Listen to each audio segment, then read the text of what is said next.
out the signals for the Baltimore Colts. Unitas gives to Amici. The Colts are the world champions. Amici scores. It's amazing, sensational, dramatic, heart-rending, exciting, thrilling finish in the history of college football. California won the big game. 5 seconds left in the game. Do you believe in miracles? Yes. Unbelievable.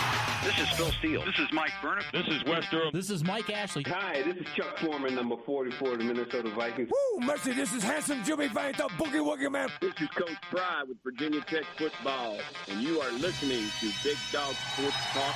Are you ready to rock? Are you ready to roll? Okay, let's do it. You're in the doghouse with Rick Watson on Big Dog Sports Talk, presented by Pulaski County Sports and Entertainment. Join us in the Family Fencing Studios and chime in on the McClellan Chiropractic chat line. He's keeping cool with help from Little River Heating and Air, but this show is straight fire. And now, the big dog, Rick Watson.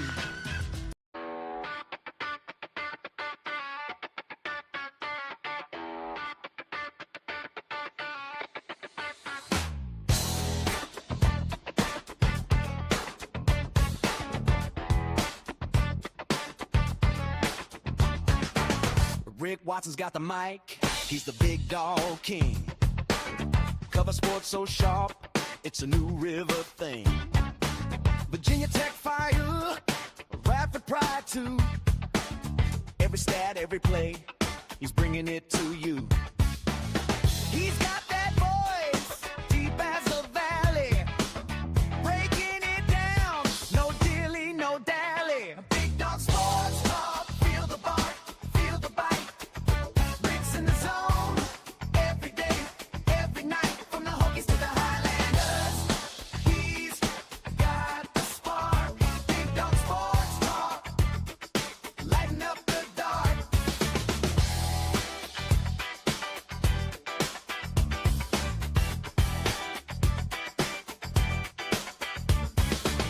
He's got the scoop, faster than a sprint. Calling plays like a coach, every word's a hint. From the courts to the fields, the stories unfold. Rick's play-by-play, worth its weight in gold. With a laugh and a growl, he'll pull you in. Big Dog's podcast, let the games begin. Big Dog Sports Talk, feel the bark, feel the bite. Rick's in the zone, every day, every night, from the Hokies to the Highlanders. He's got the spark, Big Dog Sports Talk, lighten up the dark.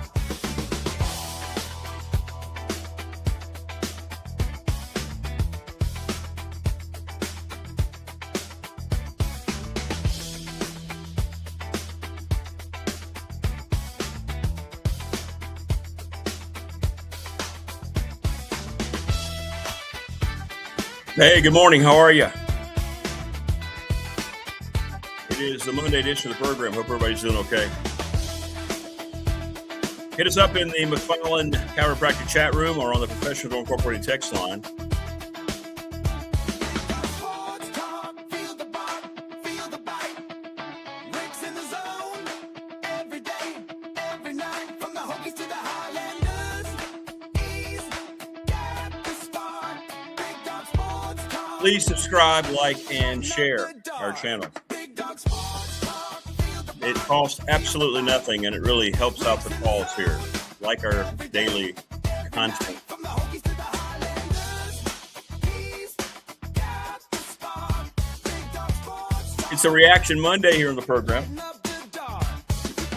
We'll talk to the coaches, Phil Elmassian and Todd Grantham, a little later on.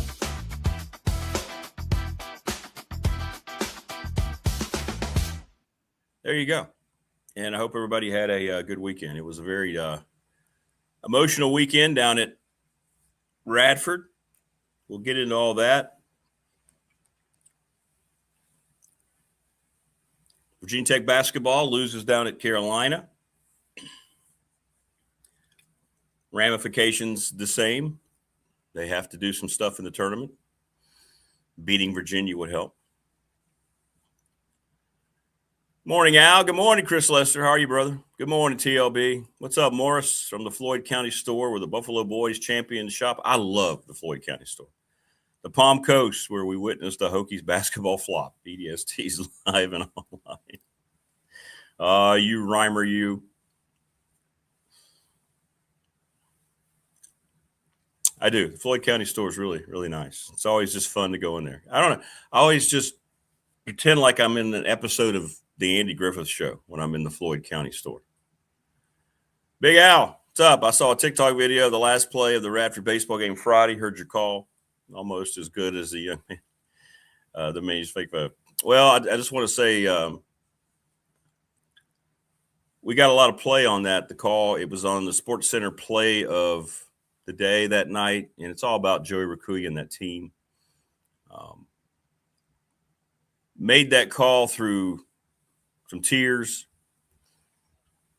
The rally started with 2 out, and every little thing happened. Something divine happened on that field, and people can roll their eyes if they want, but that was different how we rallied in that game. That was Joey helping us out. It was very emotional. What I liked about the whole thing was all the tributes the other baseball clubs throughout the country were paying. There were at least 24 tributes just being paid by other baseball teams, TCU, Stanford, Arkansas. I mean, just paying tribute to somebody they didn't even know.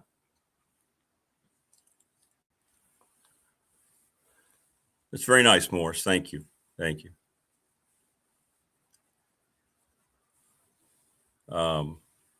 So we were all ill prepared to go in there on Friday and have a baseball game. I told this story Friday morning, but the guys had voted on Thursday after their counseling session that they wanted to play, and Bryant was just waiting word. And by the way, I thanked them several times yesterday. The Bryant University Bulldogs, their administration, that team, those coaches, they were outstanding through the whole weekend as well. And they won the series. But I wasn't really measuring wins and losses this weekend. It was just about getting through it and what it meant. And then, after the game yesterday, we stayed on a little longer, and it was almost like an old Little League feel, Both teams lined up, and it was like a hockey game, at the end of a hockey. Every player for Bryant and Radford embraced, and every player said something to the other. Like you could tell it was just like we shared something here today, and nobody will ever forget it. This weekend, nobody will ever forget it. What was great about yesterday, on Friday, they weren't able to do the entire family, especially Joey's grandmother. I believe it's his only grandparent who's still with us, couldn't make it. So she didn't make it in until late Saturday. So yesterday we did the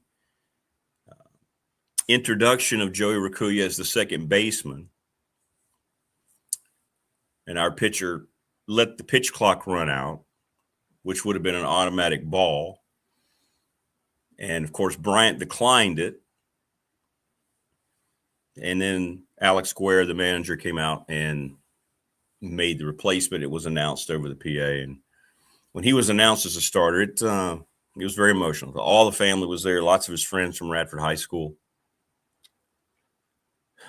So as disgusted as I am and as we all are with college athletics, and really it feels like the inevitable collapse is coming. Things like yesterday remind us what sports can bring. It's why I think a large part of why we don't let go. The sports setting, the sporting session in that ballpark, it was very special. And it was beautiful all weekend. I mean, it wasn't a coincidence either. Sunny all 3 days. But tonight is the memorial service this evening. We're going to have it in the Dedman Center per family's request. There'll be visitation, which is what I'll go to see Joe again. I saw him briefly on Friday, and I won't get into what was said, but it was just see him like that and just try to put yourself in that mind as a parent. I've known him a long, long time. He's a dear friend. He was a heck of a coach. He now works in the Royals organization as a scout. He was out in Arizona at spring training when all that happened. So 4 to 6 for the visitation, and 6 to 8, 6 to 7 is the actual service tonight for Joey in the Dedman Center. But again, anybody associated with that school in Rhode Island, Bryant, thank you. Just terrific. Absolutely terrific. Awesome. Just awesome. By the way, I mentioned this. Yeah, I did, didn't I? I mentioned this last week. Did I not? I think I did.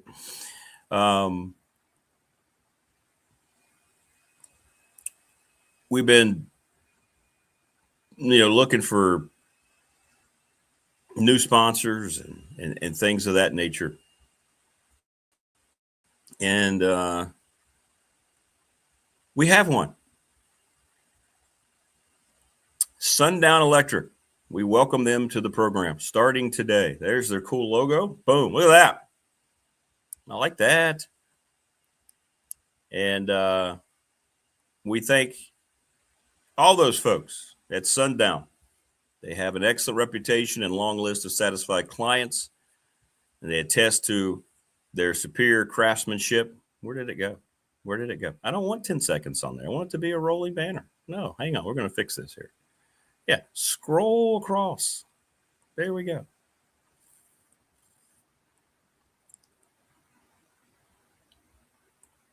Yeah, I don't know what they're doing here.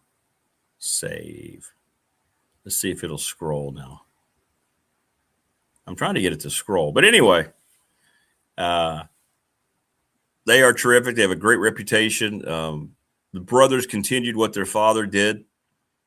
And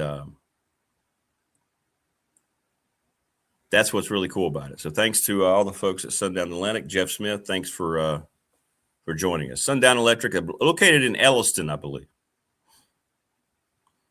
We'll have to figure out how to get their scroll working here.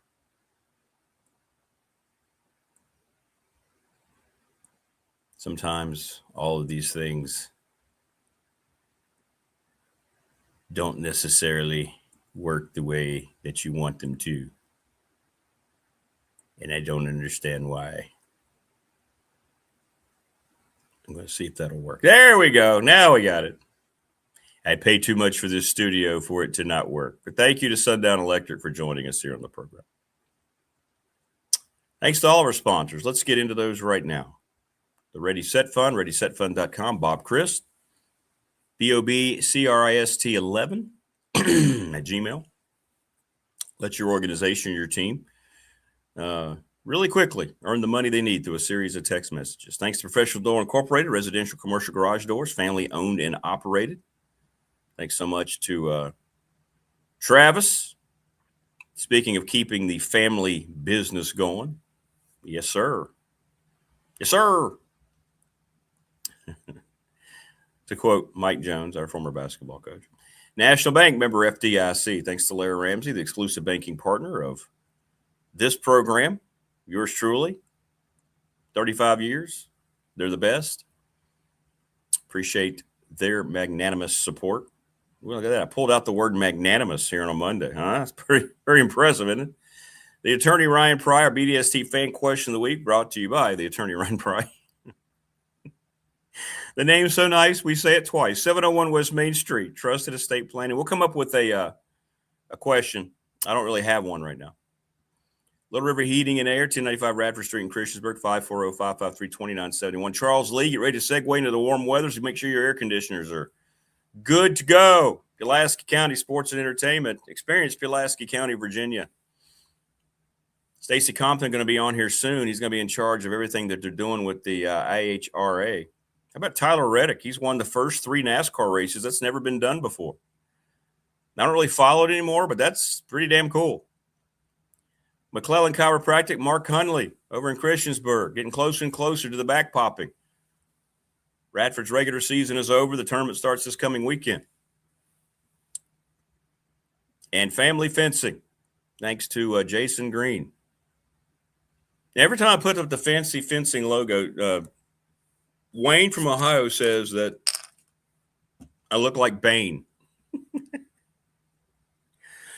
from the Batman movies. We would like to thank Family Fencing.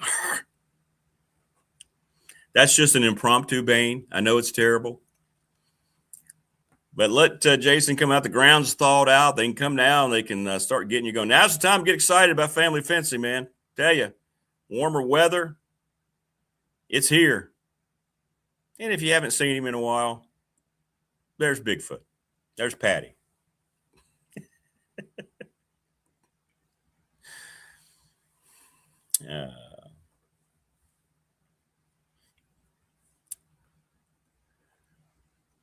All right, let's oh my gosh, Virginia Tech. Let's get, what in the world are they doing with their uniforms? Why are you just, come on, there can't be anybody who actually sat there and was glad they wore that. Black and gray again. You know you're going to be on national TV and you don't even wear your school colors. Those look so bad. And that big VT really stands out how bad it looks on the black uniform. It was the black uniform curse. Why in the world is that the choice of so many Tech programs? Get ready. Football's got one coming too. Yay. Yay. So you're right, Al. It's just terrible, terrible look. Morris says, I got so disgusted watching Tech game. Cut it off with 5 minutes left. Abdallas is a first-round pick. Are you kidding me? He did lead them in scoring, but yeah. From what I saw, he's still kind of he's pushing it a little bit, yeah. And got to give credit to UNC. They haven't had their superstar. I think what are they now? 3-1 without him. They won 3 in a row.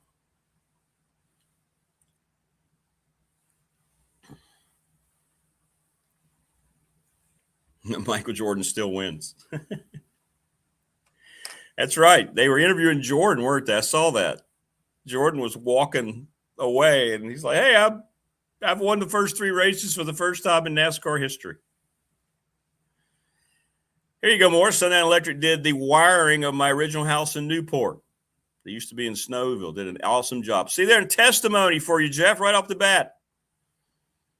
Yeah, and that was probably when you were working with his dad, and the brothers have taken it, much like Travis Williams has done with Professional Door. That's what I love kind of sponsorships that we have. If anybody wants to help us out, please do so. We need to get a push for 1,000 subscribers. We need to subscribe, like, and share. Now more than ever. We got to go on a big push over the next couple months.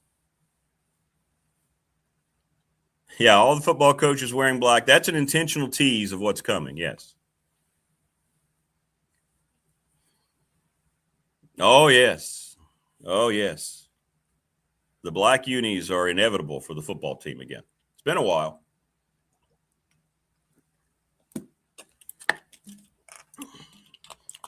And,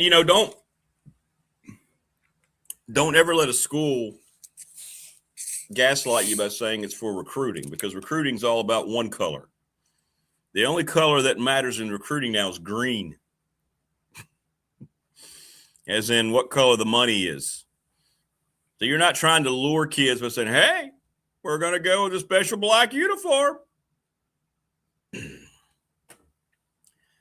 There can't be any true Tech fan that saw what Tech had on Saturday night and thought, yeah, there's a good look.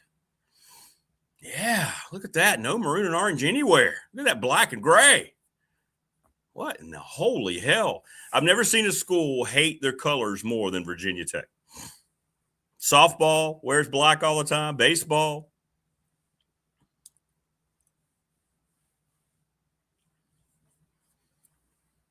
But they didn't play badly. They had a lead for a while. So I agree with Prometheus. Carolina just made plays in the second half and won the game. So Tech's now got BC and Virginia. And how about Duke? Boy, Duke made a statement, didn't they? Woo! I'm telling you, you know what? I'm no Duke fan, but I think they're going to win the Natty. I really do.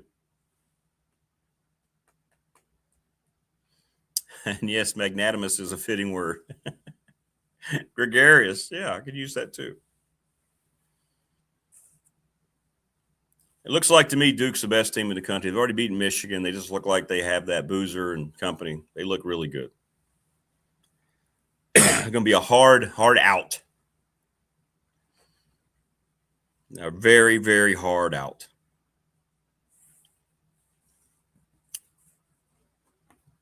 Elmassian, Todd Grantham, by the way, later on today.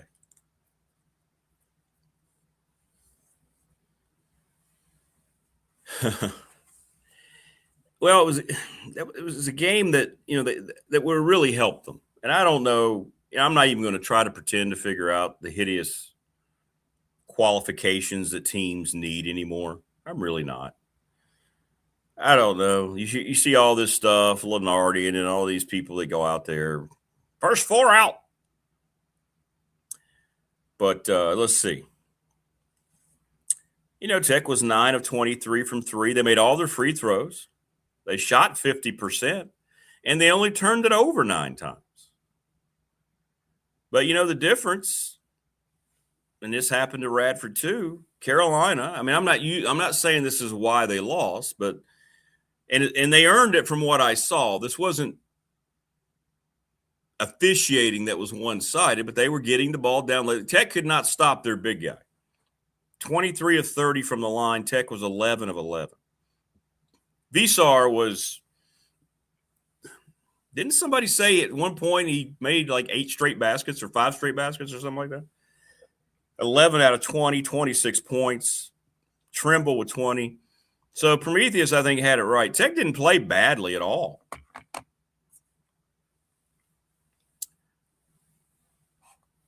They didn't. I mean, Tech looked the part, at least in the way they played, not with what they were wearing. But Carolina was really good. And Visar is a really good player. They paid him a lot of money. He got multiple millions. Carolina has a very, very high-priced roster, okay? The most highly paid player is out, and we don't know whether he'll be back for the tournament or not. They're good. That's right, Matthew. Shire has a talent. He's a good coach. He is. He just needs to keep his mouth shut about making up stories about things that happen after games when they get upset. He is a good coach. We've talked about it a lot here on the program. He's done a great job following Krzyzewski.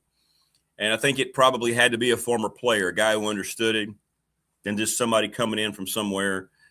And then I think it probably wouldn't have worked. So it wasn't at all performance that, you know, makes you go, what's going on with Tech? They played well. Carolina was just better. I think that's the right assessment. Sometimes, as much as fans hate to do it, you just have to tip your hat to the other team.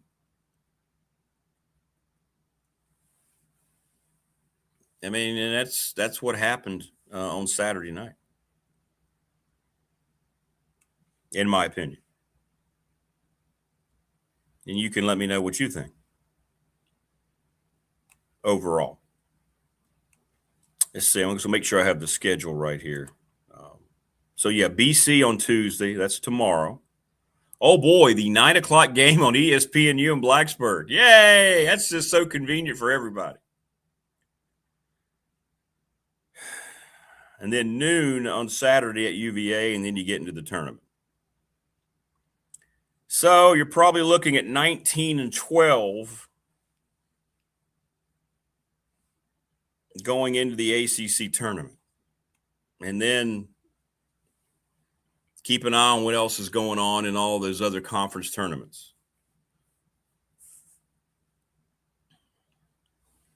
Are there going to be upsets for teams that have the automatic bid? And then, let's keep an eye out for that. Maybe Young can make the CBI tournament at Daytona Beach. Hey, we played in that. I will take him some single malt whiskey and after the tournament help him drown his sorrows of a misspent season. Radford played in that. Yeah. The CBI. We won the thing. We won our bracket. Yeah. Sure did. It's a interesting place, Daytona Beach. Morris, you know.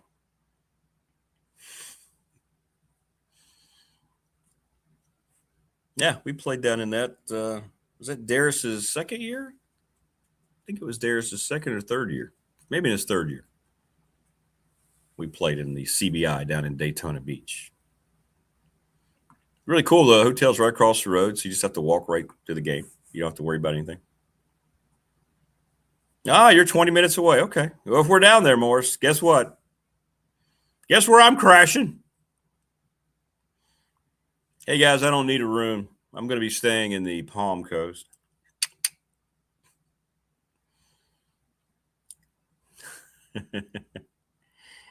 Totally hammered every day with Morris.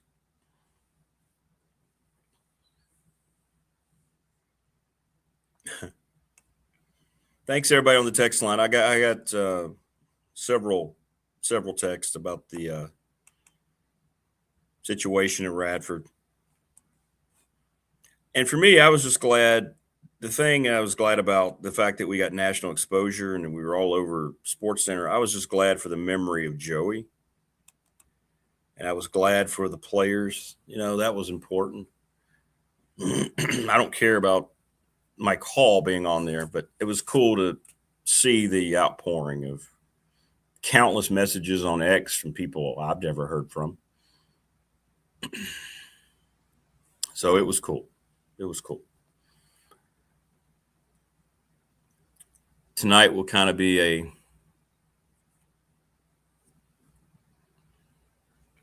some closure, I think, for a lot of people. And then the baseball team, it works out great for them because they leave for a 2-game series in Morgantown tomorrow. So they can get out and do their thing.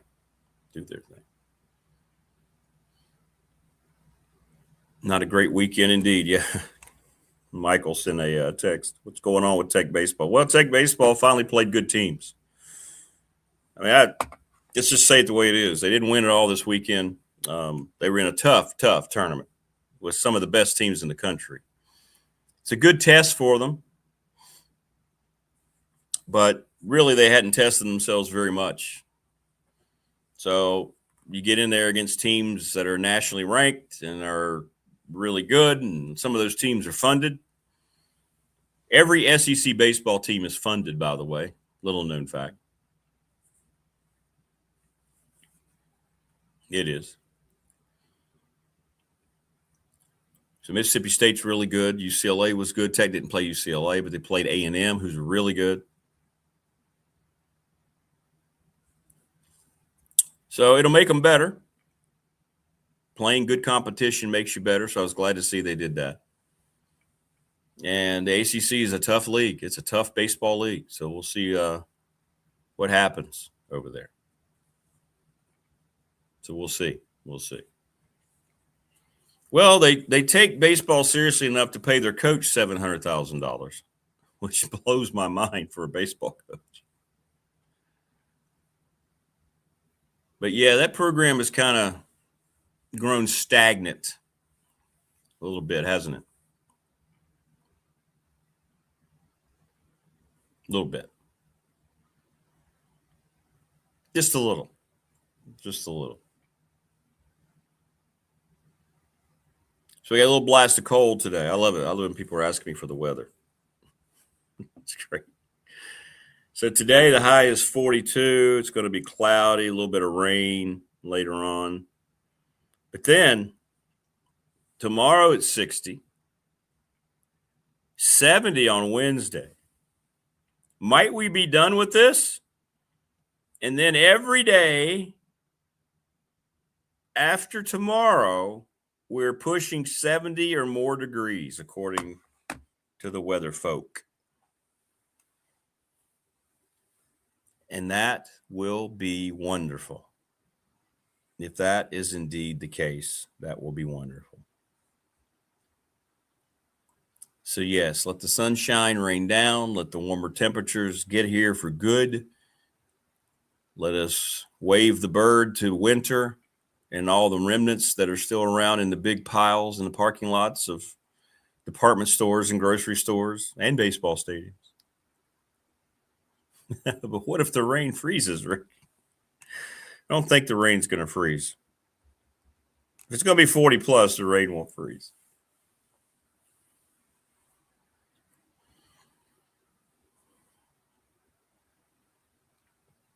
Yeah, we mentioned that. 3 straight wins for Tyler Reddick. I'd never really even heard the name Tyler Reddick before until this year.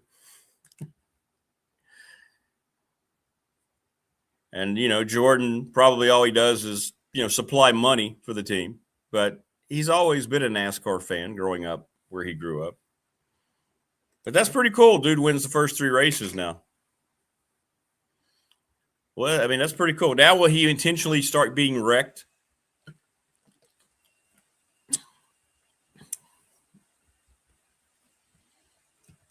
I was a little surprised to see that had never happened. I mean, it makes sense. I know Jeff Gordon won the first 2 races, I think, one time. But wouldn't you figure at some point before it got modernized, somebody like Richard Petty would have won the first 3 races or something? Fireball Roberts. I've watched 0 laps, except for the highlights at the end of Daytona. But good for Tyler Reddick. And NASCAR needs that. They need to play on Jordan and try to take advantage of that as much as the NBA did while he was there.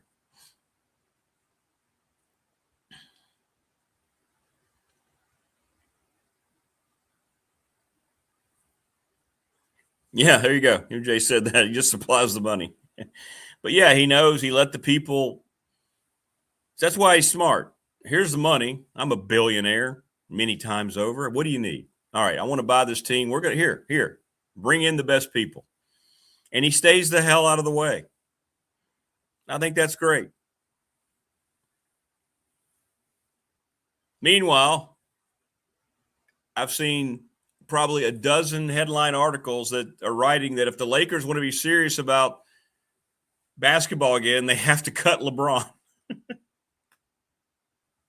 But yeah, he's the greatest. Situation with Luka, JJ Redick off the rail. That place, the Lakers are a mess, and it has to do with LeBron.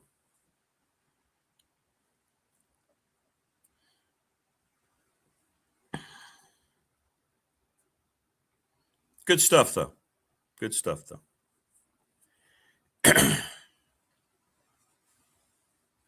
Please subscribe, like, and share the channel.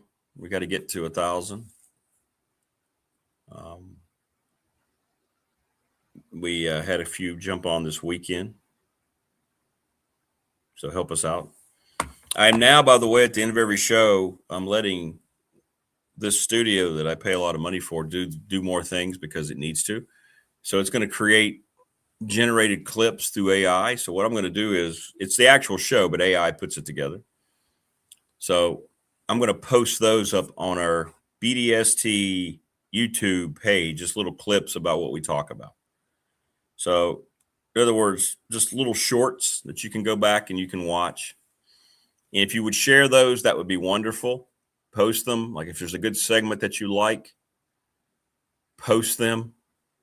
That'd be awesome. Wow. Did he really say that? Reddick said Bronny James is going to be better than Cooper Flag. God.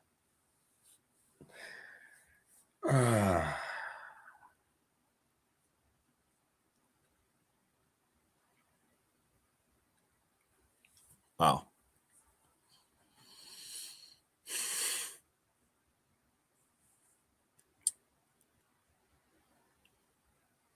The NBA is lost. It is completely lost. It's out in the wilderness looking for water to put in its canteen, and there's absolutely nothing but sand.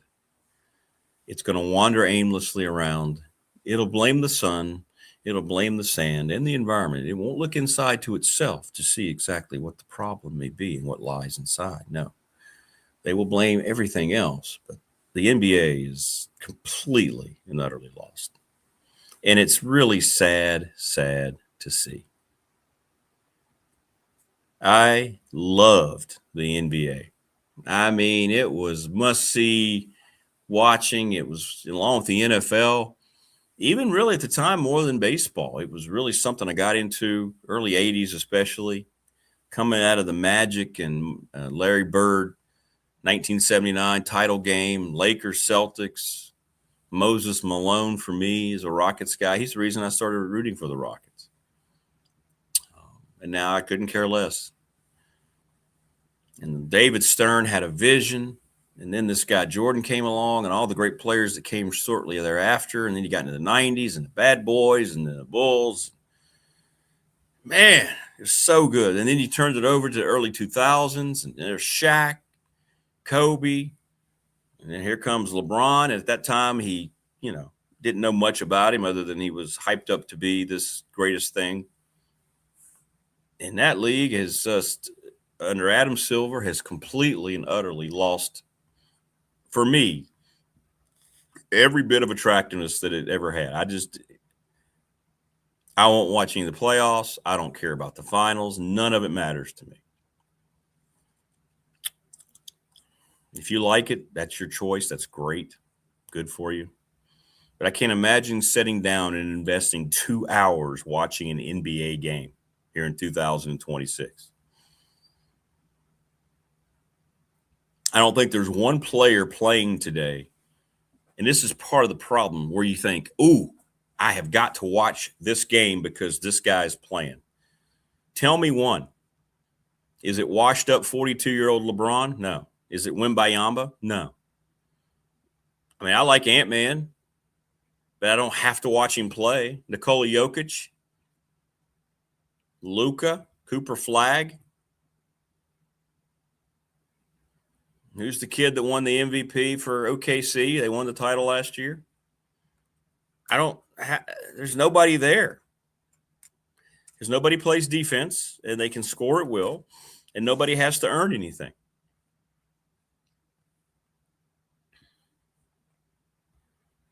Yeah, the dunk contests were great. The three-point shooting contest, I love those more than the dunk contests. Guys cared about the All-Star game, took a lot of pride. Couldn't wait for the Celtics-Lakers finals. Dick Stockton on CBS, just awesome. That's a great, Prometheus, exactly. And then if you go, you spend just way too much money to watch one of these crappy games. Oh, by the way, it's load management time.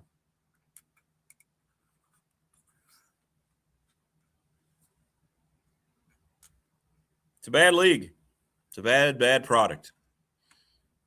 But again, much like the NFL, they probably don't care right now because for some reason they were able to swindle all those media partners into that whatever billion-dollar contract it ended up being totality when it's all said and done. It's just insane numbers.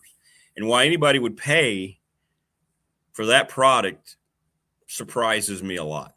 It really does.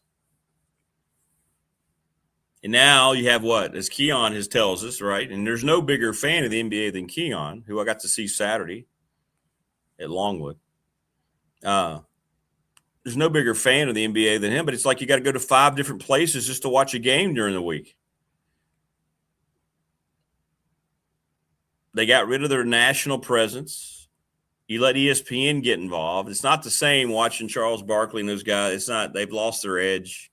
ESPN ruins everything.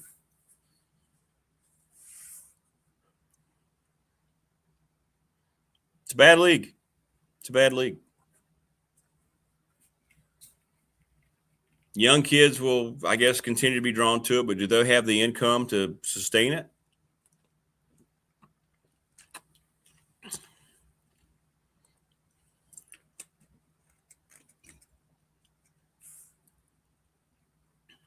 And every clip I see on X is because of some controversy.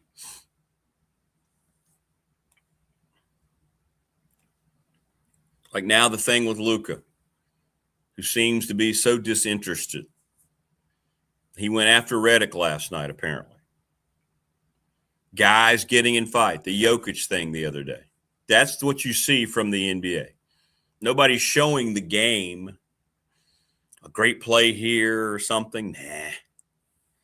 They showed the altercation between Draymond Green and Steph Curry, right? It's like that's what's getting highlighted now whenever you see anything come on X for the NBA.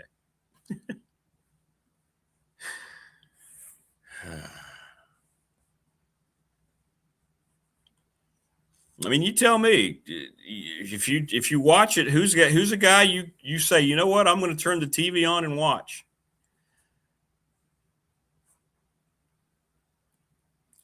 Wembayama's what, 7-1? Is that what he is? I think the one thing that made another thing other than his professionalism and his unbelievable skill was the fact that Jordan, you know, he looked like us in terms of he wasn't way too tall. He wasn't like this. He was just so good. If I see a guy 7 feet, yeah, he's supposed to be good. I mean, Kareem Abdul-Jabbar is the best center to ever play the game, and there are a lot of people that don't give him any credit whatsoever because he was so tall. It's stupid. Yeah, they don't call walking. They don't call anything. Lots of things get unchecked. And by the way, they still have this gambling thing that happened right at the beginning of the season. Where did that go? Is anybody paying attention to that?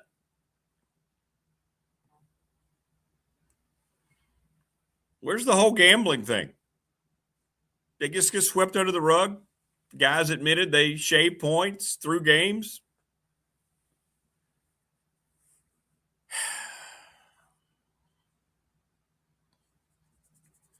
I've never understood ducking. What's so thrilling about a 7-foot-tall player? Exactly. I've never thought, I mean, there's some dunks that are cool, but I've never been like, oh, wow, he posterized him. I'd rather see a guy, play the game. I mean, good morning, Opal. How are you? Good to see you. Now, there are dunks in the process of college basketball games when you see a guy go up and tomahawk one over a double team or something. It kind of changes momentum. Those are cool. Yeah, somebody alley-oops to some guy who's 6'10", and can jump out of the gym and he slams it. Okay. Shouldn't he be able to do that? That's true, Patrick. Thank you on the text line. Yeah, the NBA became a highlight league, and that's all they cared about was showing highlights instead of the game itself. Well, now the highlights are coaches, players getting into it, teammates getting into it.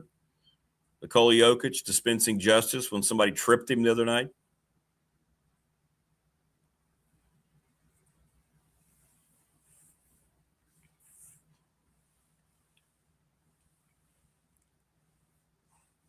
And the way they market themselves, it's almost like the league hates itself in a lot of ways. It feels like that. And think about it, if you watch Barkley, he can't stand the league. He knows it's a bad product. He says it all the time.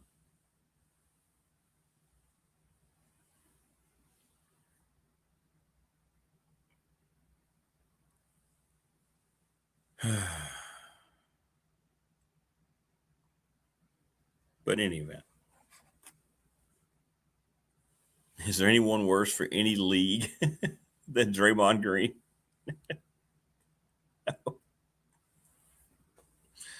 No.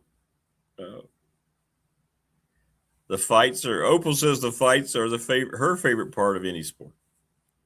Okay. Me what, Christopher? I just see you. I don't know what that means. I want the league to be good. I want it to be I wanted it. You always want it to come back to how you feel, how you felt growing up. Baseball is the same way. They outline what the salary cap looks like it might look like for baseball, and you can tell this thing's going to just, it's going to be dug in. Nah, that's not fair, Chris. Nah. You can't try to pigeonhole somebody because they don't like something. I don't think that has anything to do with it. You either like something or you don't like something. You know?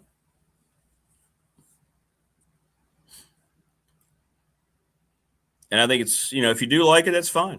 If you like the league and you like the way it's going, more power to you. But when the players don't care about the product other than their lifestyle, when they want to take 17 games off, is that what it is? I mean, they pushed for load management so they could only – they changed the rules for the MVP that you can play a minimum of 65 games and still be eligible for the MVP because they knew guys were going to take that many nights off. It's just ridiculous. And I was talking – who was I talking to over the weekend? I was talking to Sam at Longwood. He was saying, well, the season's too long. And I'm like, wait a minute. The season's been 82 games for as long as I can remember. No one ever said the season was too long during the 80s, 90s, and the 2000 to 2010 era. If a sport is good, nobody ever says it's too long. If a sport is enjoyable, the only time they ever say it's too long is when it's not being well received anymore and the product sucks. I'm going to go get Creed. Hang on. He's been out. He's the man. Hang on.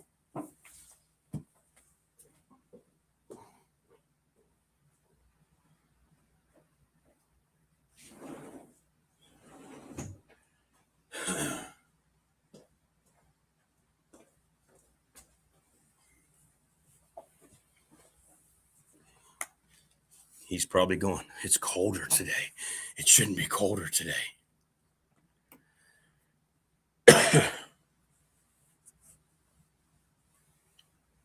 True, Rick.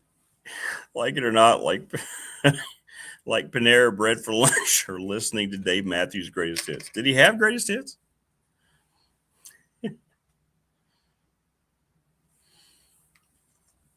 Yeah, we loved it in the 90s, yeah. It's okay to admit that the product sucks now. People don't have to be apologists for a bad sports product. It's okay.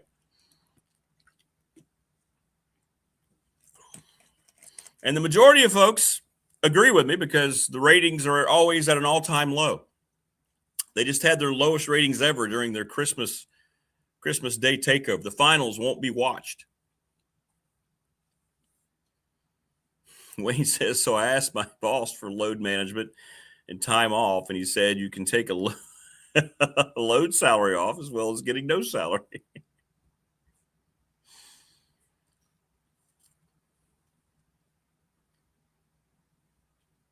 College basketball is suffering from it a little bit too.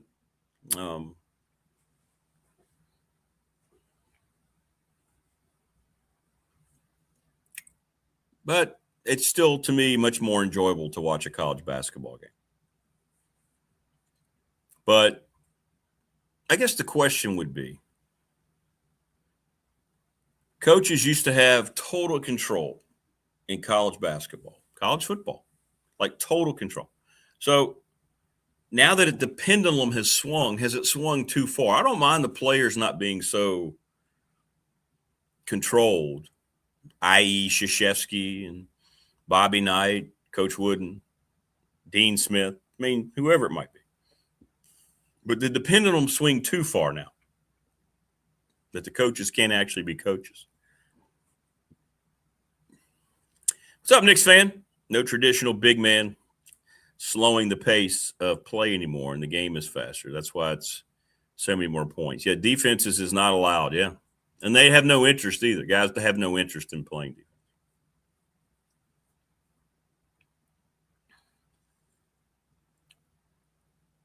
And a lot of these guys share the same agents, too. That's happened in a lot of sports.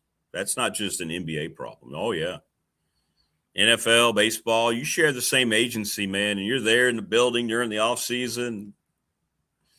It's kind of hard. It's kind of hard that all of a sudden that guy's my enemy. Go out with the agent, talk about the new marketing deals you've signed, and so forth. But we're going to go out there and compete against one another. Well.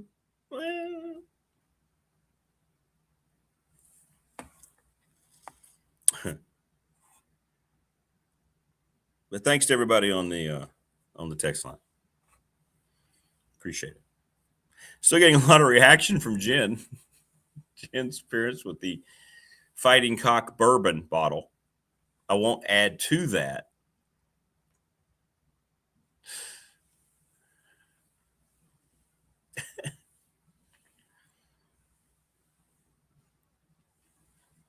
That's right. That was what, the 1980 title game, right? Was that that's when, or 81? That's when President Reagan got shot the day of. And he called in. They weren't going to play the game. And he called in and said, play the game. I want to watch from the hospital room. That's cool. I think I have that right. Isn't that right?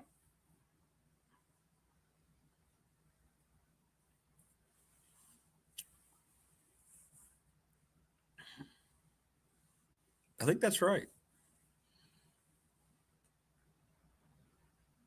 Pretty sure that's right.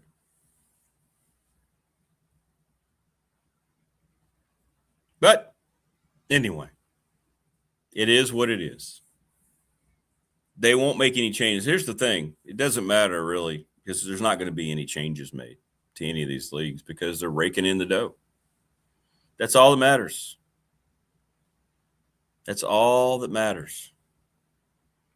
As long as they're raking in the dough, they really don't care.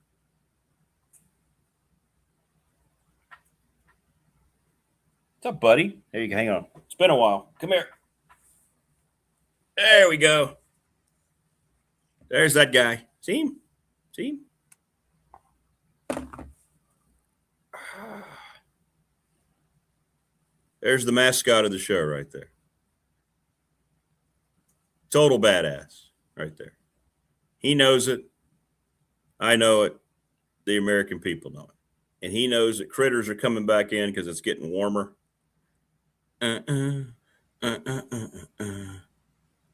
Big Dog Sports Talk. Field. Sorry. Sorry.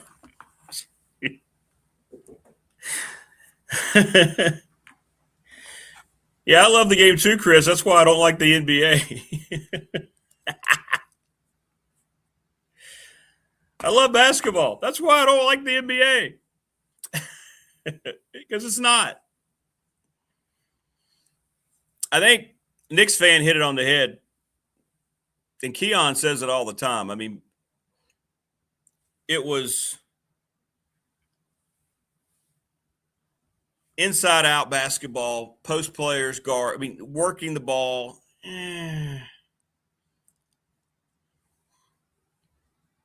now bigs don't get much of an opportunity, as much of an opportunity, unless they're guys who can run, like Wembayamba.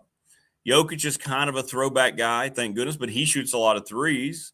The European-style post play has kind of made its impact in the game since they became so prominent in the 90s. Right? I mean, let's talk about that part of it too. Those bigs in Europe are more comfortable, a lot of them, shooting the ball deep than they are beating the crap out of each other down low trying to work for buckets. So that has also influenced the game, right? I hear coaches, college coaches all around say when they get European big guys, they have to kind of teach them how to play like big guys because a lot of them don't. A lot of them don't. So that's also kind of been a trend.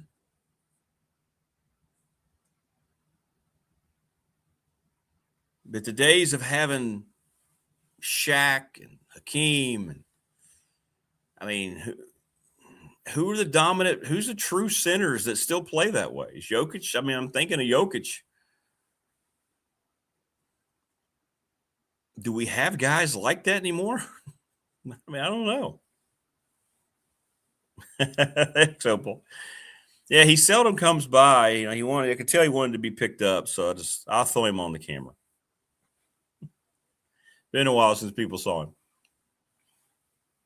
He's a good boy. NBA should get rid of the dunk contest. Absolutely. There wasn't anything, and the guys who were winning the dunk contest was nothing. Yeah. How many dunks can be done? That's a great point. So watered down.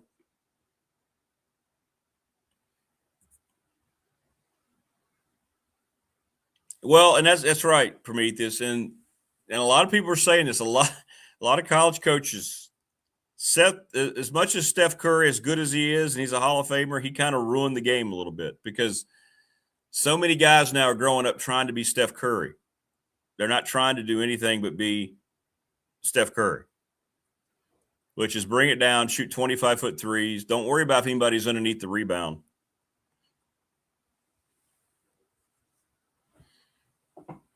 Traditional big win, Brandon says, big men in basketball are like unicorns, mythical and don't exist. I'm glad you didn't say like Bigfoot. Don't make me come after you this morning, Brandon, because Patty says, you know what? I existed. There I am.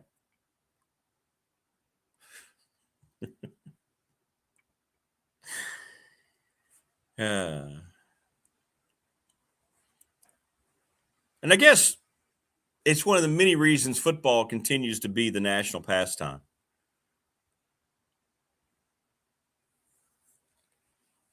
There you go. Hey, Brandon, no. Hey. March 30th, 1981. Okay, it was 81. What was the 80-81 season? Okay. Indiana won. Reagan got shot. Hijacking of the flight. Yeah, Reagan called, right? If I'm not mistaken, they were not going to play. And he said, play on. Just got out of surgery. I want to watch the game because he was a massive sports fan. That's pretty cool. Phil Elmassian going to join us here in just a little bit. We'll catch up with Coach Elmo. There you go. Thanks to all of our sponsors, Family Fencing. Thanks to Lawson's Mobile Home Supply over on 300 North Franklin Street. Thanks to the NRV Super Bowl. Give them a call at 540-382-5525. I have people say they've been going over there because we've talked about it, spending the weekend, the late night with some of their buds. Mark Hunley, McClellan Chiropractic, thanks to him. Professional Door Incorporated, thanks to Travis Williams. Text line 540-391-0788. Now see, now Creed wants back out because he sees something out there he wants to go get. We're presented each and every day by Pulaski County Sports and Entertainment. Thanks to those folks. Little River Heating and Air, Charles Lee, 540-553-2971. The attorney Ryan Pryor, BDST Fan Question of the Week, 701 West Main Street in Radford. National Bank, member FDIC, the exclusive banking partner of this show and of my own personal banking habits. Professional Door Incorporated, I mentioned them with Travis. Ready, Set, Fund with Bob Chris, ReadySetFund.com. And today we welcome in Sundown Electric. They have an excellent reputation, long list of satisfied clients, and they attest to the superior craftsmanship, attention to detail, the communication, honesty, and integrity. We are very excited to add Sundown Electric to our list of magnanimous sponsors, and there's their logo, which I think is really cool. See, that's the sun setting down over your home, Sundown Electric. Isn't that clever? See how that works? So thanks to all those folks. Joining us now on the program is that gentleman. He has the coolest logo ever. He's wearing a UAB Blazers t-shirt. Look at you, Coach. What's up, Elmo? finally got paid. I love it. Hey, I love if my buddy always said, if it's free, take two. it. I told Todd, I go, yeah, I'll be glad to advertise for you. That The was great. Blazer. You took the picture. You said, "Hey, I'm still employed. I've got gear now." Still employed. It is a cool logo, isn't it? Yeah, that's nice. It really is. I got a hoodie too. I came back from Longwood Saturday night, and there was a box at my front door, and Todd sent me a UAB hoodie, so I have to bring that out. Great. Yeah, pretty good. But great. I don't get invited to spring football like you do, though. You're going to be down there during the spring, though, so it does look like Godzilla. Yeah. You know, I got a call from another buddy of mine at New Mexico, Spence Nowinski. He's the D coordinator. He was a GA for us at Wisconsin when we went to the Rose Bowl 2000.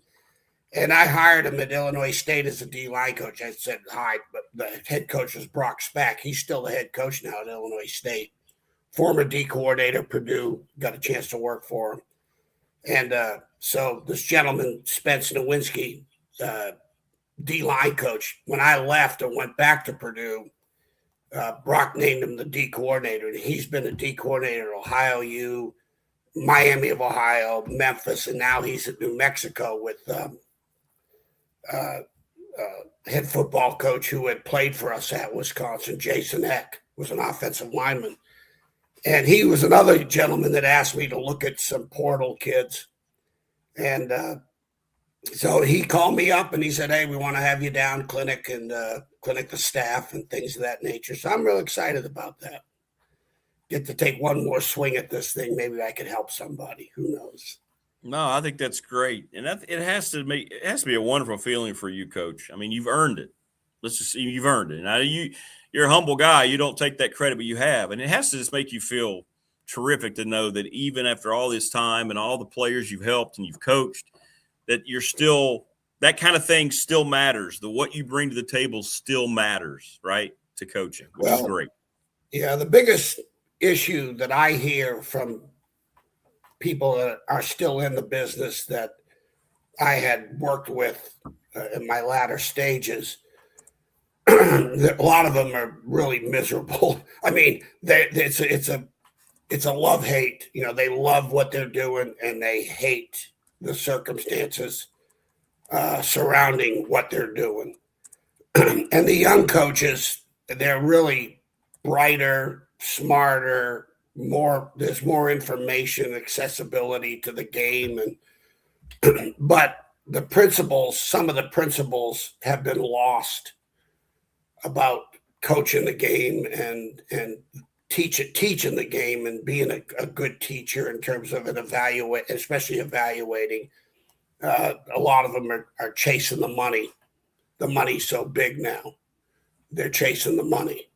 And so I get called to go visit places to actually help educate some of these young coaches the things in the game that will never change. And when you look at winning programs, I don't care if it was 20 years ago, 40 years ago, this coming year, those principles, like Brian White in his book, The Locker Room's Not for Sale, which I'm starting to read. I finally got a copy of it.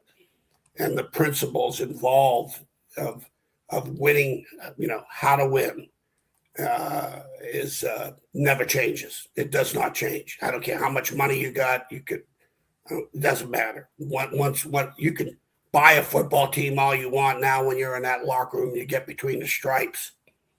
You got to teach a game. You got to earn trust.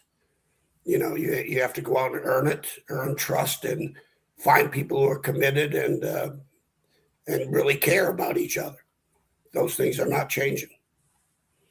And by the way, I appreciate you sending me that call of the game Saturday, the baseball game. Oh, from Friday night? Yeah. I really appreciate that, Rick. And here's one thing I'll tell you. First of all, you don't give yourself enough credit, but I'm going to tell you that'll really echo to the families and the players. It speaks volumes of the human spirit that game and how you presented it also, which was very genuine as I look at it. I'm not blowing smoke up your butt. I don't have to do that. You don't pay me enough to do that. I'll send you a BDST t-shirt to do that. Hey, like I said, if it's free, take two. I'll take two of them. All right. But no, it was a great testament. Just the coaches and the players and people involved, the community, the school, because it did. It was bigger than the game. Yep. There was a great win for the moment that really was greater than the game itself. And you asked me if I'd ever been involved in anything like that. I remember as we talked on the phone. Yeah. And I said I have, and not to deflect. No, it was a good story. Yeah, and I didn't think about that. This is you were directly involved in one of the worst tragedies in the history of college athletics. Yeah, and I could just feel the empathy, sympathy, empathy for the families, the parents, and the players on that baseball team. I've been through it, and I understood it, and it's not easy. It's hard. It's very hard. You lose friendships, people that were so young and had a whole life of opportunities ahead of themselves. I was at Fairham playing as going into my sophomore year in November 14th. That was the date, 1970. We were coming back from playing Baltimore Community College. We take a bus. We called it the Golden Goose. It was a school bus. We traveled in a school bus back in the day, and they paid it because we're black and gold, so we called it the Golden Goose. And we drove that sucker to Baltimore. And, we're driving back, and I'll never forget it was foggy. Even in the game, it was foggy. And that whole East Coast was socked in with bad weather, and we were coming in, and we finally got into Rocky Mount.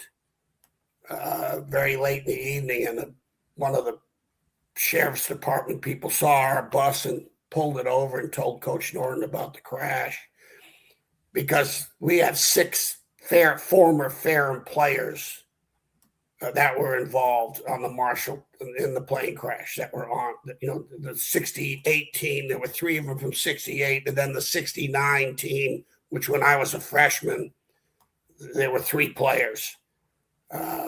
Tom Zaboral, Bob Patterson, Art Shannon. Those are the 3 players I played with.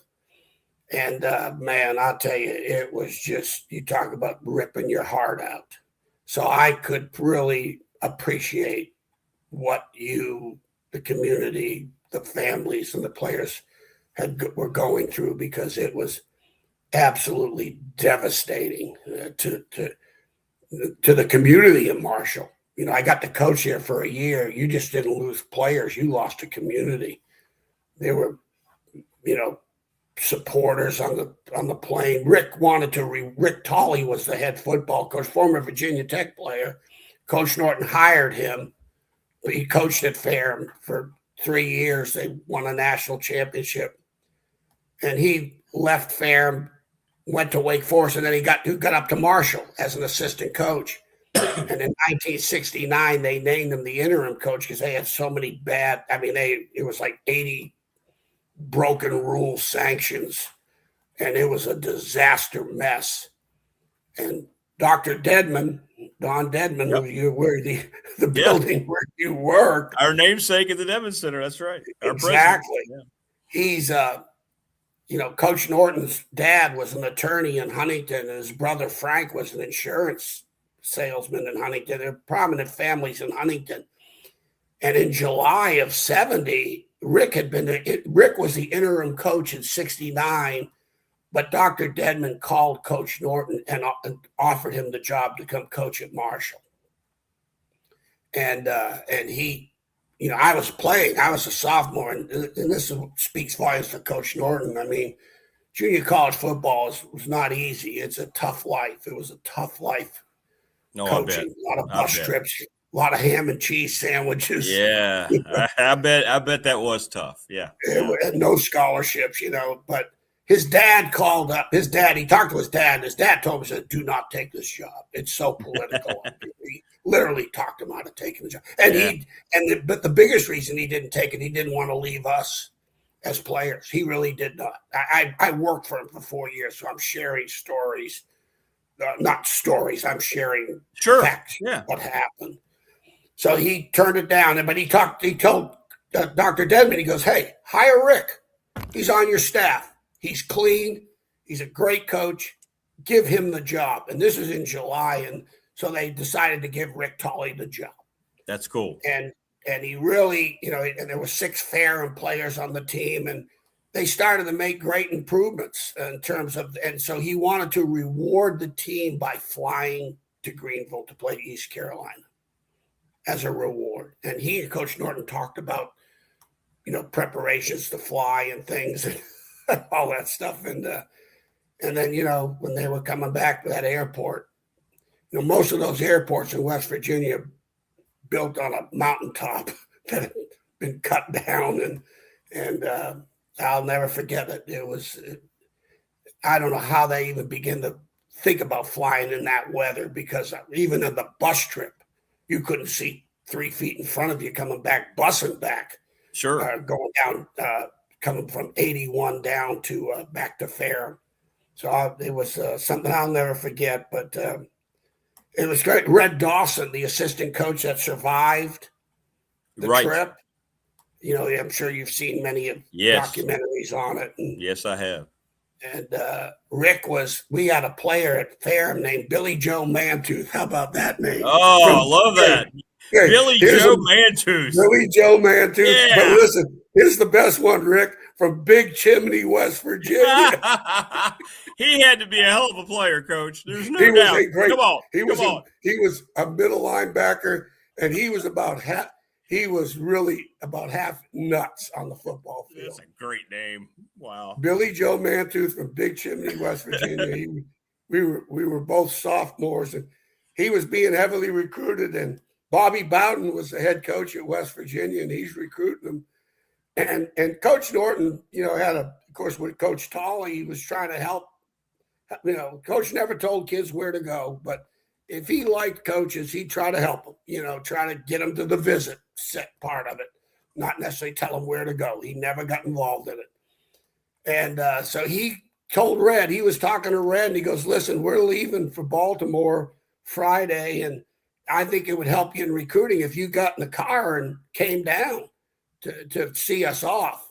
And then we're getting back at this time, and after the game, come on back, the more you can be around this kid, and and that's how Rick Tolley was never on that plane. He was recruiting Billy Joe Mantooth, and he drove. Wow. So sorry to go into that, but that just when I read the news and heard the news about your baseball player and his family, and you asked me, I said, wow, it just stuck. That is always, matter of fact, when I was playing at Fairham that year, 70 in September, I got to meet Rick because we played Marshall's JVs, and a lot of those players that were on that team, I actually played against, because some of them played in that JV game too. And I still have, this was the program for the 1970 Marshall University. Oh, that's cool. Program for the year. Yeah, it's so it was dear to my heart, not to take away anything from what happened with you not the at weekend. All. Not at all. But it just struck a heart and a nerve, and I can't just imagine. And that play in that game was the right thing to do, without a doubt. To honor. That's right. That's right. And then, and like I said, I think things like this can galvanize a team. It can galvanize a team. It really can, because, like I said, the human spirit is an amazing thing. Well, and the thing, too, that neither team, Bryant or Radford, ever going to forget this past weekend. Bryant ended up winning the series. Yesterday, they won the rubber match, but they were terrific. The opponent, they understood everything, the gravity of the situation. They supported it. It reminded us what's good about college sports, about sports in general. Absolutely. You know, it brings back why sports is important, despite how horrible it all seems to be in terms of where it's going with money and greed. But yeah, it was, and our former coach, his dad, Joey's dad, Joe Rakuya, went out yesterday somehow. That's amazing. And spoke to the team he was in charge of the huddle. It was just that coach ethic kicked in, buddy. You know, all of a sudden it's a dad, it's a father, a loss of a son, and all of a sudden the coach kicks in, man, and that spirit never goes away, and it becomes genuine and heartfelt. You know, I always equate it, Rick. I said sometimes, you know, you throw a pebble in a pond and you see the ripple effect. Well, this is like throwing a boulder in a pond, and those ripples are deep and wide. Because, like I said, even affecting the opponent. It did. Bryants. They were true. Yeah, they were. They're a part of it. They're part of it. That's right. The lives that get touched, so the loss of a life that touches lives that go beyond the families, they'll never forget. For myself, I didn't know. I met Rick Tolley, but I didn't know the three other players, Tommy Brown, the guy named Tommy Brown, Pat Norrell, and Jerry Steinbach. Those were the three players on the 68 team before I had gotten there. I didn't know them, but I know them. I know who they are. I know exactly who they are. I never met them, but I know who they are. And I think even the Bryant players, I'm sure they'll have those same feelings, thoughts. No question about it, they will. And I think they were all given – Radford's going to wear a JR30, Joey Rakuya, his number on the hat, and I think all the players wanted that as well, from what I was understanding. So it's it was special. It was a very special weekend. Sad. You hate to ever have to talk about these weekends or deal with them, but everybody at Radford, we handled it as well as you possibly can. And tonight will be the ceremonies, the service. Will be inside the Dedman Center. So people are asking, Coach, did you have another nickname when you were playing other than Coach Elm? What'd you have? Did you have like a nickname? Like it's well, I really can't say. The profanity is way can't do it. Don't forget, hey Rick, when former players get in touch with me, especially the ones that have gone to the NFL, I feel, well, they got enough money. Here come the lawsuits. So you did have a created nickname, is what you're telling me. It'd be funny. You need to talk to Billy Myers, and if you ever have a chance to talk to Billy Myers, I'm sure they've had him throughout the year.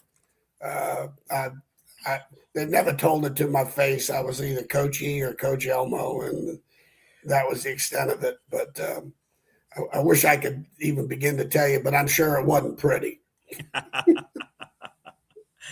That's good stuff. That's good stuff.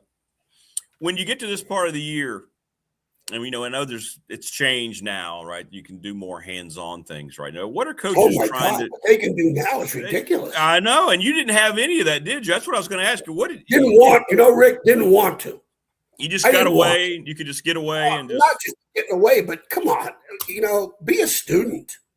I mean, they're coming over there now, and it's like Now I loved what I loved in coaching more than anything else was the non-football visitations I would have with players. That's what I enjoyed. That I missed that. I missed the challenge of the opportunities off the field and dealing with those challenges, because I've always thought, and I've mentioned this numerous times to you and on Greg's show, what I wanted on the football field, I backdoored it by what you're doing off the field, because that's your control. You have that control. And so that was, I love football, Rick. I don't think nobody loved football more than me. No, they don't. You think I would do it every day? I want to see them every day. I don't want to see them every day. They don't want to see me every day, at least me for sure. But I don't know how they do today. It's just, I'm glad I'm not coaching today because of that. we had spring practice, preparation for spring practice.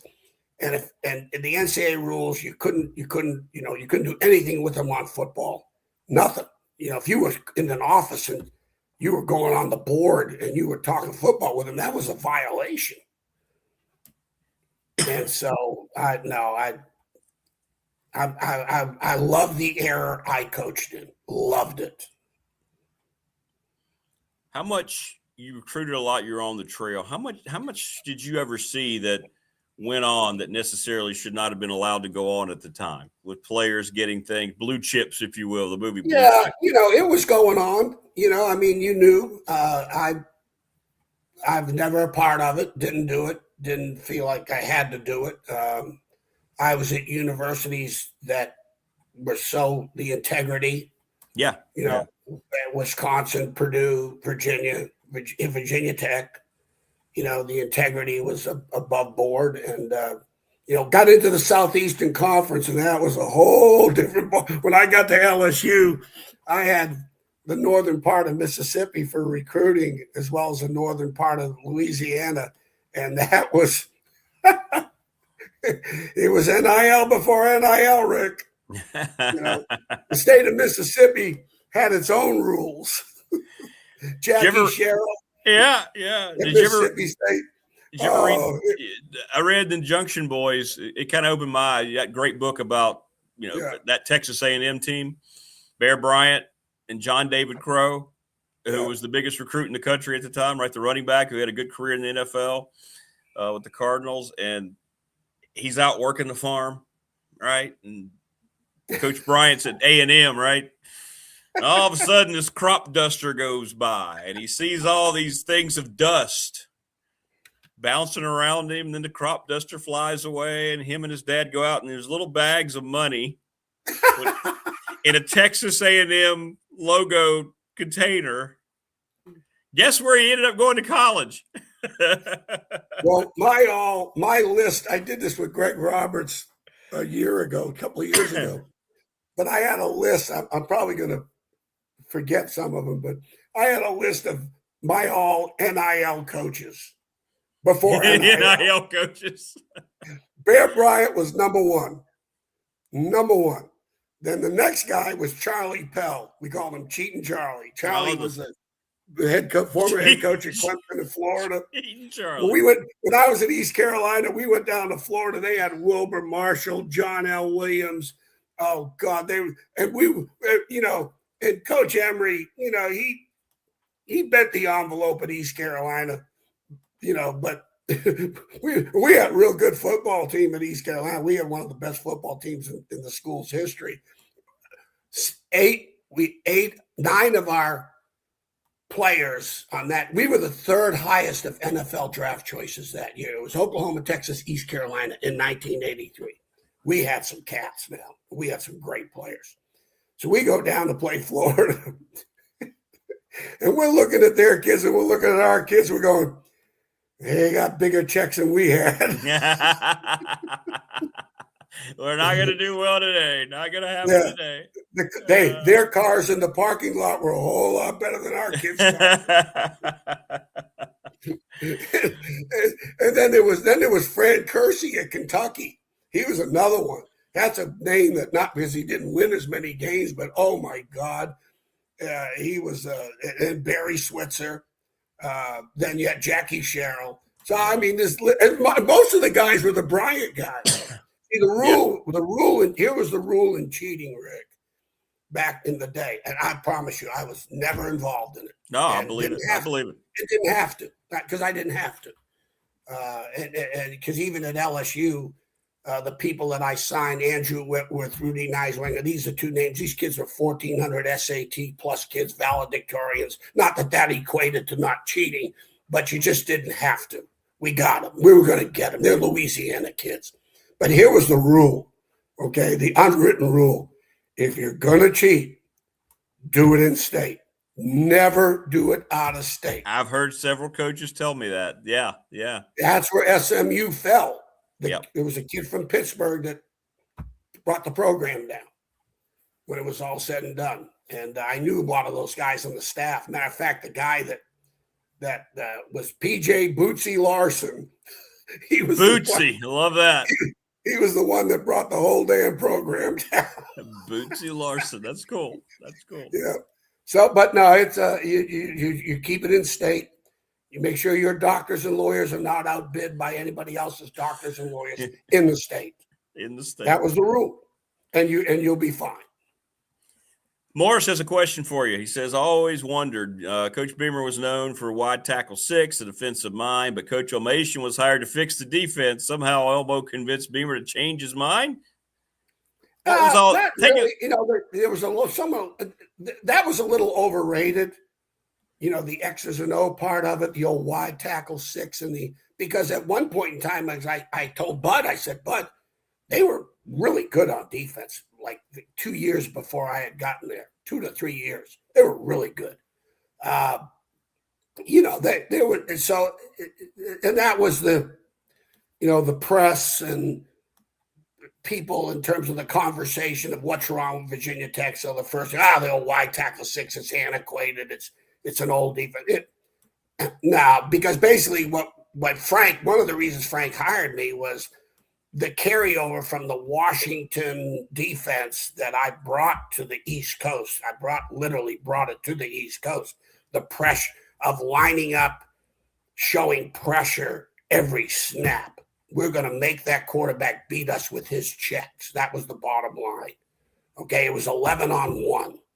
And at that time, the spread offense kind of ruined it. Here was the thing, Rick. I'll divert a little bit, but I love talking football. So no, it's great. This is awesome. The philosophy was, let's take the game out of the press box and make this 18, 19, 20-year-older beat us, not the coach. And we wanted to take, there's a thing called what if in football. And where you sit in staff meetings and you what if yourself out of, you what if yourself into losing. What if they do this or what if they do that? And it really clouds your decision making. The what ifs. You gotta keep the what ifs out of the conversation. It's here's your facts. Here's what they got. Here's what we're gonna do. So our philosophy on defense and the Washington defensive philosophy was take the what if and put it in the offensive staff room. Make them what if themselves. And we did. At West Virginia, Don Nalen, I knew the head coaches on the staff that he was an absolute wreck when he would play us. It was a wreck. All of a sudden, what if they do this or what if they do that? What if they do blitz, even though they're showing it every snap and we didn't? But, and now the spread offense has taken that philosophy and put it on the defensive side. That's what's the problem right now. All of a sudden, you have a plan, you have a base defense. Well, what if they run the read zone and we're in this blitz? What if they do this? What if they do that? So it's really flopped. So the spread offense ran our defensive philosophy out. But the bottom line, it wasn't so much the transition of wide tackle 6 to the 8-man front, because Frank loved it because there was a lot of carryover. But what changed was how we did what we did with the personnel. He was actually set up you can recruit speed and you can create speed. And we created speed by taking, like Washington did at the time, taking the Jimmy Johnson Miami philosophy of we're going to create speed by taking safeties and making them linebackers, taking linebackers, making them ends, taking them ends and making them tackles. And all of a sudden we have a fast football team. We have a very, very fast football team. And Bud kept that. Frank and Bud, they kept that in recruiting, for years and years. And next thing you know, you got Corey Moore, who nobody could block. No. You got these big 300-pound tackles. Cornell Brown's 215 pounds, but he runs 4.55. And go ahead and try to block, try to pass protect against him. And every snap, we were showing pressure because we wanted to talk them out of the run and affect the protections in pass. That was the whole philosophy. So that was the difference when it was all said and done. It was actually it was an easy transition because they had recruited for the wide tackle 6. So the transition to what we did was very easy. Corey Moore, to me, the biggest surprise that didn't have an NFL career after what he did in college. I thought he was a slam dunk. Was he too much of a tweener? What yeah, he was a DN in a linebacker's body. Yeah. And right now, he was a one down player, basically a third down rush the passer player in the NFL. He holding up against the run. And you look at it right now, the defenses of the offense. And again, I'll go to this on Virginia Tech, and I'm really excited. I hope I can get up there in the spring. I may be wrong on this, but I am projecting of what I see in as far as the recruiting. You're looking at the NFL, you look at college football now, and you look at teams. The defenses have caught up to the spread offense right now. They're starting to catch up to it. It was like the old wishbone days. All of a sudden, man, you couldn't stop it. And all of a sudden, the spread offense, no huddle and substitutions, and that's why it ran me out. It ran me out. Trust me, it was no, it really did. I had enough, and now you're going to see multiple tight ends. You're going to see what I call broad blocking surfaces. We call them 3-man surfaces. Guard, tackle, tight end with another tight end in the game as a wing, or 2 on the line, or 3 tight ends in the game. And that's what you're seeing, because people are playing spread offenses with nickel, with spread personnel on defense to match the speed of the offense. So now you got big guys on little guys. And that's what's going on. And I think that's the direction, what I see in Tech recruiting, that they're going to go. It's going to. I'm excited. That's the one part about James Franklin being here I'm the most excited about. The tight ends are going to be so prominent again. And I think that's been so missed. And I think it's so crucial. It's such a mismatch you can do I love the personnel when you have multiple tight ends that you can utilize. And then the big offensive line. Yeah. Hey, as Nick always said, mass kicks ass. That's right. And next thing you know, this game turns into a game that you win it before the game is played, because next thing you know, it's funny, back in the wishbone days, the defensive linemen, especially like when Oregon State, UCLA, and Oregon State was a wishbone team. And here's UCLA with all these pro prospects, these defensive linemen, and they did not want to play that game. No. The cut blocks, which is illegal now, but they had the cut blocks. So you'd see the first half, UCLA got the pretty uniforms, and they had all black shoes, right? The second half, they're all black shoes, are all spatted up in the second half, and half of them aren't playing anymore. Yeah, right.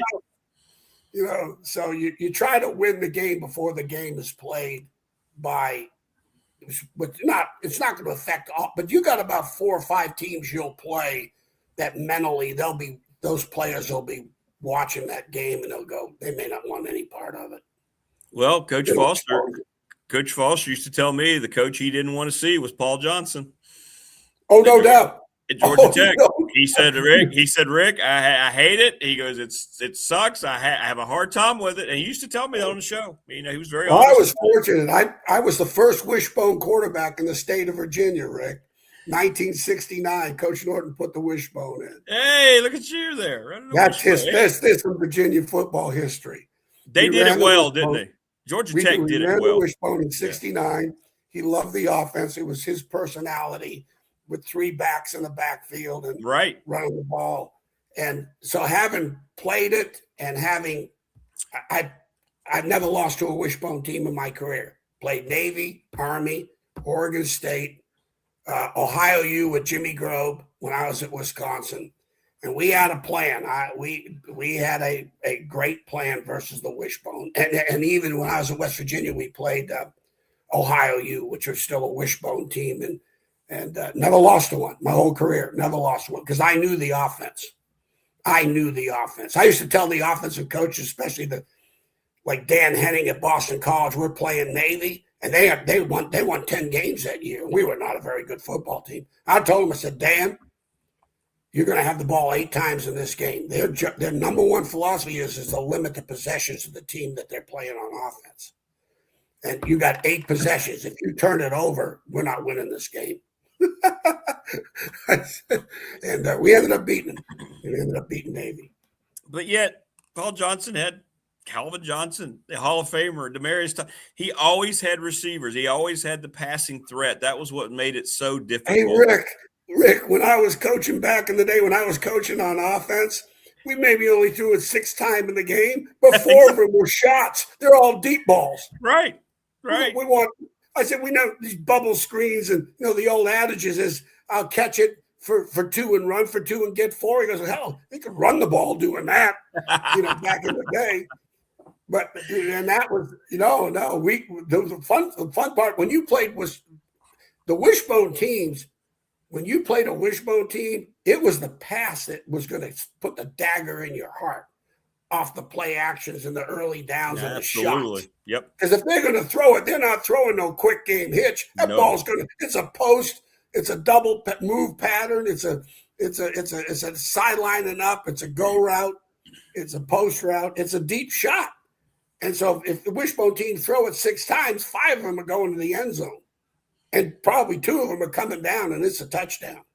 When Texas beat Arkansas in the great game in '69, they won it on a 4th and 1. James Street was the quarterback. And when Darrell Royal called the play, James Street almost fell over because it was a pass on a 4. No, it was like 4th and 3 or 4. And it was ended up being a tight end running a 7 cut. We call a corner route. And that's how they ended up winning the game, on a pass. What's the biggest? I'm just hearing you talk about the wishbone. We have Coach Rags on every month, and of course the single wing, and really old time football single. What are the biggest similarities and differences, and how did one breed from the other, the wishbone and the single wing? Deception.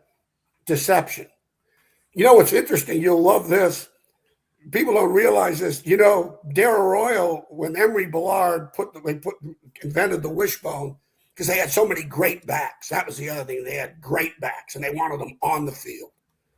And when he invented it, they actually, their burnt orange jerseys, and they had their stripes on the things. It matched the color of the ball.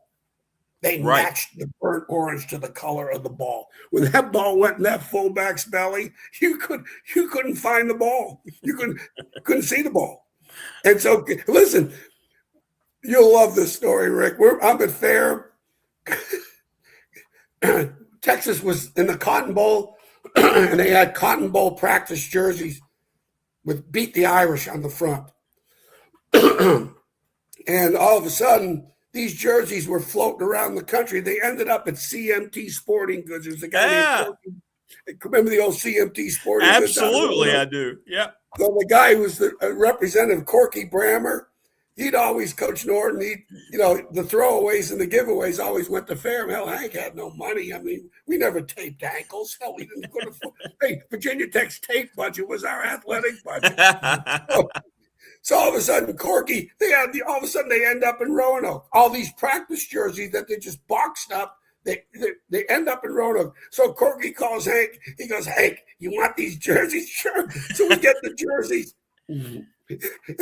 So we're playing Nassau Community College at night. So we went up there and wore the jerseys. We put tape on the graffiti. This is true story. And Jim Wyman, the head coach, it comes out. He goes, "Hank, you changed the color of your schools?" Because we was black and gold. Hank goes, "It's an off gold." We beat the crap out of the running. They couldn't find that ball to save her life. That is a true story, Rick. Oh, I love it. Only at Fair. Only at Fair. We could do numerous shows if you want to hear. That's good. That's good. There's one. I'll tell you, there's one show that we should do, Rick. They should make a movie out of it. The time the KKK, we were playing in Lees McRae in Murfreesboro. We were staying in Banner Elk, right? Grandfather, and the KKK came down to harass our football team. Really? And black kids. Oh yeah. And that's we'll save that for another show. Yeah, I got to hear about that. Yeah, absolutely. And they should make a movie about it, because what happened in the suit after that was unbelievable. Yeah, let's make sure. I tell you what, let's make that the focus story the next time. Remind me. If you want to, it's people. Here's the thing: I have witnesses because a lot of the players are still alive, and it's a story that just one for the ages. Trust me, it's so scary. It's funny. It's scary, but but now you can do nothing but laugh about it. But the result of it made it. Okay. All right. We'll do that. By the way, I was going to bring this up with you. I'm glad I call it throwing grenades. You launched one this morning with Virginia Tech's basketball uniform. Honest to God, I'm glad you did it because I figure I got no place, but I turned that TV on as a former Virginia Tech coach that I did my blood, sweat, and tears in that field, as we all did, and every coach did there.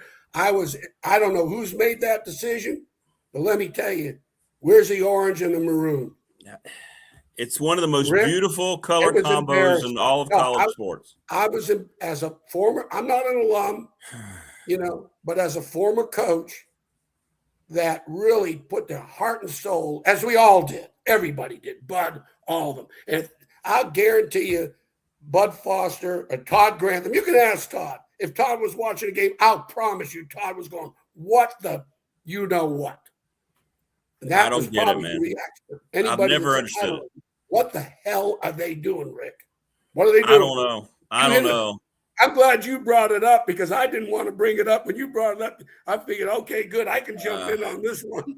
It's such a bad design. And they insist on that VT, which looks great on the helmet. It's a beautiful helmet logo, but when it's big like that on the back, it doesn't look good. It doesn't. I don't know why they're who's over there making these decisions. I don't get it. I'd fire him. I'd fire him in a heartbeat. It looks terrible. I'd have been fired because I'd have just raised hell. I mean, I would have. I'd have raised hell. Listen, the worst, one of the things we did at Virginia Tech in '93, one of the things, before, I've mentioned this numerous times on your show, our players were wearing Miami gear. Nobody was wearing Virginia Tech gear. You saw more Syracuse, Miami, other programs gear, but Virginia Tech. And we changed that in a hurry. That orange and maroon. And when you look at one thing about Franklin, I will be surely shocked and disappointed. He has enough Penn State in him, I hope. You look at Penn State, you look at Alabama, you look at those great teams. Nick Saban, no way would he ever change the uniform. Did you hear his story about when Nike came up with a black uniform design for Alabama and Saban stepped in and just told the president, we're not doing that? No. Crimson hat, crimson jersey, white pant. Number on the side. White jersey, white pant. We're Alabama football. We don't need. Period. I love it. Barry Eller is the same way at Wisconsin. And, and I'm telling you, Rick, that because it's not only what you're doing now in your program, you have people that have toiled to get you to where your program is. If you're successful, it would be a slap in the face to Bear Bryant and all those players that played at Alabama. A slap in their face. Or to Penn State. I know Jopa went through all the crap up there, but still, Franco Harris, Lydell Mitchell, John Mackey, all these great players. And to me, as a former coach, I looked at that and I went, I hope you get your ass kicked. It looks so bad. I'm sorry. No, it's fine. I'm sorry, Rick. Your listeners, this may be the last show I ever do with you. No, because I feel I couldn't agree more. I've preached about it for years. People are like, you're making a big deal out of nothing. No, it's something. I saw those uniforms. I started rooting for Carolina. It's so I've never seen a school hate its own current color scheme more than Tech, and all their sports do it. Football's going to do it this year. They're wearing black now. They're going to be a black uniform pop up this year. See, I'm going to give Franklin some credit now. I mean, he couldn't do it at Penn State. Correct. That uniform did not change at Penn State. They weren't going to let him do it. That's right. I hope and pray he has the Nick Saban attitude when Nike comes in and watch him change it. Go, hey, absolutely, because he has the clout to do it. He's undefeated right now, Rick. That's exactly right. He's undefeated, and right now it's his program. And when you're going to change this uniform, no way. I want orange and maroon, and that's the only colors that are going to be involved in this uniform. Yeah, amen. Amen. Period. It's a great color scheme. And let me tell you, if he changes, I will be extremely disappointed. Well, prepare to be disappointed, I'm afraid. And I got another word, but I won't use it. This is why I didn't last long at jobs, Rick. No, this is why you're here. This is great. What a way to start a Monday. I needed this. This is great. Hey, the only good news is you're the one that pulled the pin and threw the grenade. I did. So I figured, what the hell? I'll catch it. I'll throw another one myself. I mean, and you're in that big game, and you're on national TV, and you show up not looking anything like Virginia Tech. You just look like some other school that's decided to throw out some stupid gimmicky uniform. Well, change. You want to do that? Just change the colors of the school to black. Yeah, go back to what was it back? And people try to say, well, that's an homage to the old. No, it's not. That's not what they're doing. Not. They're not doing that. No. I got one word: Alabama. Just think Alabama. That's right. Okay.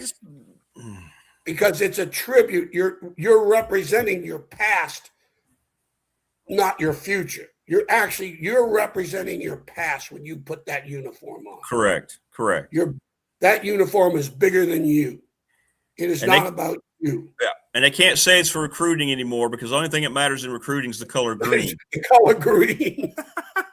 Hey, by the way, Rick, before we go, we got to have a shout out to Roanoke College. Didn't they won the ODAC, didn't they? They did. You're right. Beat number 1 Randolph Macon. How about that? Go Maroons. Go Maroons. Page that's Moyer. cool. I love Page Moyer. He's a good dude. I got to get him on here. Yeah, I got to get him on. Oh, I tell you, he is the best. Good guy. Really good guy. No doubt. His dad was too. Well, like I said, Rick, if this has been the last show, hey, it was great. I'll have to send you a Big Dog shirt. That's what we're going to have to do. Yeah, the parting gift. And then you'll know. Hey, by the way, when are you going to have that get together? I remember you had something planned. You were going to have a. Yeah, we're going to get Morris. I will. We get basketball over with, and that'll help a lot. Yeah, we're going to work with Morris when he comes back. Let me know when you're going to do that, because if I can. You have to be there. Absolutely. Yeah, you've got to be there, Coach. Yeah. Okay. Yeah, we'll work it out through you. Yeah, Morris has been scheduling it. We'll do it after basketball season coming up. So. Do it when the new river's good enough to fish in. There you go. So you'll have something. We will.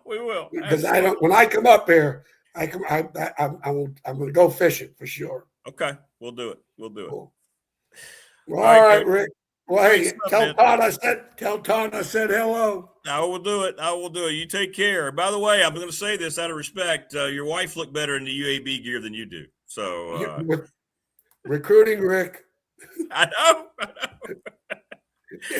I still got it. That's awesome. All right, buddy. All right, brother. Take care. Good to see you, man. Yep. There you go. Morris just made my day. Elmo in the house. Hell yeah. Yeah, he'll be there. Coach Elmo can be there. He'll be. Yeah, but now Morris, now we have to time it around his fishing schedule. They have to make sure we do it. The elixir coming from Coach Elmo. Maybe now you'll start to listen to me about how you shouldn't wear stupid black uniforms for no reason. See? It was terrible. Come on. And we have a lot of Tech fans. There can't be one fan here that goes, yeah, that was a good look on Saturday night. Boy, that looked really sharp. That black is cutting edge. Come on. Yeah, I think it would turn into something else with Coach Elmo around. Yeah, that might be a little later in the evening type of thing with Coach Elmo around. I would agree, Morris. But we will. We're going to do that, and I think doing it at the NRV Super Bowl will be perfect. We're going to get back in there, and we're going to do it. There we go. Professional door text line. People saying, hate the black. What were we wearing? What are we doing? Is that marketing? No, because nobody wears it. Nobody wears it. If it sold And when I was over doing the tailgate show and I saw Tech fans walking around in black, I'd go, okay, well, I guess they were right. Guess what? I've never seen anyone wear any black Virginia Tech garb at a tailgate. So then why are you doing it? Because the shoe company tells you to? If you're not marketing and making any money off of it, it's not for recruiting. Nito didn't come over there saying, you're going to let me wear the black uniform 4 or 5 times, aren't you? It's a terrible look. And yet you're going to see softball and baseball do it throughout the spring. And I bet you, does wrestling have black wrestling unis? But they've got to fix the VT on the basketball uniform. Virginia, number Tech. Wow, what a concept. Or how about cursive Hokies like Bimbo Coles? That looked great. You know the script Tech put on the football helmet? Remember at the end of the year, Nama Traditions? I love the VT on the helmet. I don't ever want them to change, but when they went with that script, that looked really good. I thought, why not just put that on the basketball or the baseball uniform? Can I design the uniforms, please? Who's the guy at Nike that keeps on throwing this out there? Just so you can do a blackout? You can do a blackout and wear your colors. You can give out black T-shirts or something to your fans, but you don't have to change your identity. And that's what it does. It completely changes your identity. Like Coach Elmo said. Maybe now when Coach Elmo starts saying it, you'll start to understand. Let me know when you go out, when you have your $200 to buy a jersey and you have a maroon and orange, I don't know, Grunkmeyer jersey, or you have a maroon or you have a black Grunkmeyer jersey. Let me know which one you choose. I know which one you're going to choose. The maroon and orange is immaculate. It's so clean. It just looks so good. And it harkens back to the greatest era in Tech football history. The Michael Vick jersey is perfection to me. That whole uniform scheme. Now, I'd have rather had stripes on the pants. But the way they had the orange number on that, oh, man. It's just a great uniform. And we're not talking the throwback interlocking VT. I like that too. I'm always going to be down for throwbacks because you are paying homage to your earlier self. That's why in the NFL, the throwbacks are the most popular. Ever notice that? They show up in Chapel Hill on national TV wearing black and gray.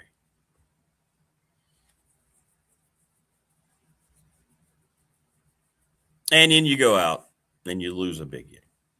Just wear your colors. That's all. Is it that hard? Is it? Apparently it is. Apparently it's that difficult. Not just Tech. Oh, no. They'll put out messages on X at different universities unveiling it, like the dreaded Tennessee black uniform, which looks terrible. Oh,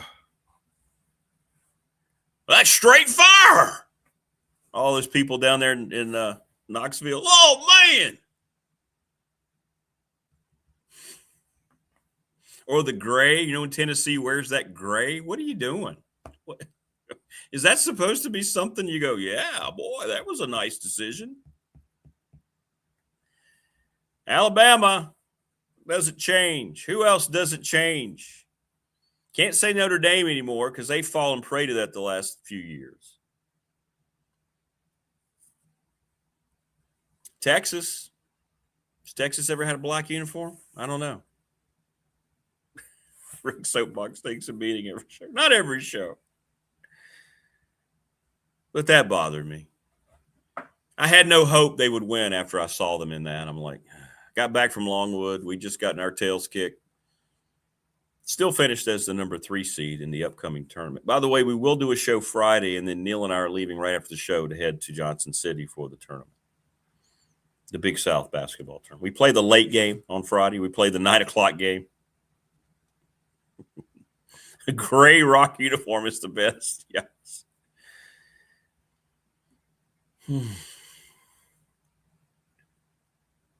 Like I said, if I saw them selling, if I saw people wearing them, if I heard that the bookstore was running out of black tech gear, you could go, all right, it's still stupid, but at least they marketed it right and they're making money. But that's not the case. Thank you, Zach. Thank you. It was all about the moment. It was all about Joey Rakuya. I mean, you don't plan anything that you say. You don't plan it. But I've heard from people all over the country. I mean, it's been interesting, the people that have reached out to me about that call, the things that I've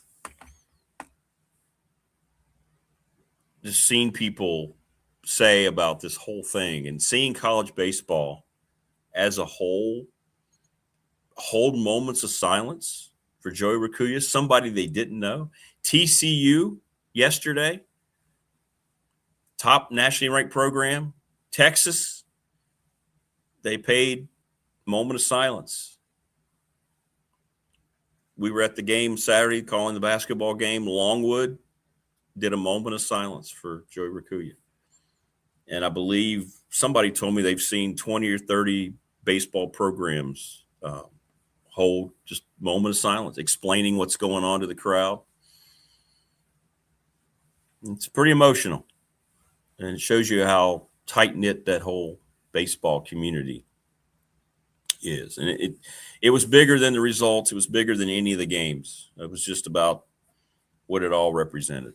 And seeing his dad yesterday, Joe, saw him on Friday, and all I could do was just embrace, tell him I love him. There's nothing you can say. But yesterday he actually went out and spoke to the team. It was pretty emotional. And then tonight we're going to have the visitation and the memorial service inside Dedman Center tonight. So, but thank you, Zach. But wasn't about me. It was all about the moment and the improbable rally. That first game will go down in the ages as maybe the biggest win they've ever had. And they've won games that took them to the NCAA tournament. But this weekend will never be forgotten. Good stuff from Coach Elmo, as always. Joining us now on the program, it's always good stuff. It's that gentleman, Todd Grantham. What's up, Coach? Good morning. Good morning, bud. How you doing this morning?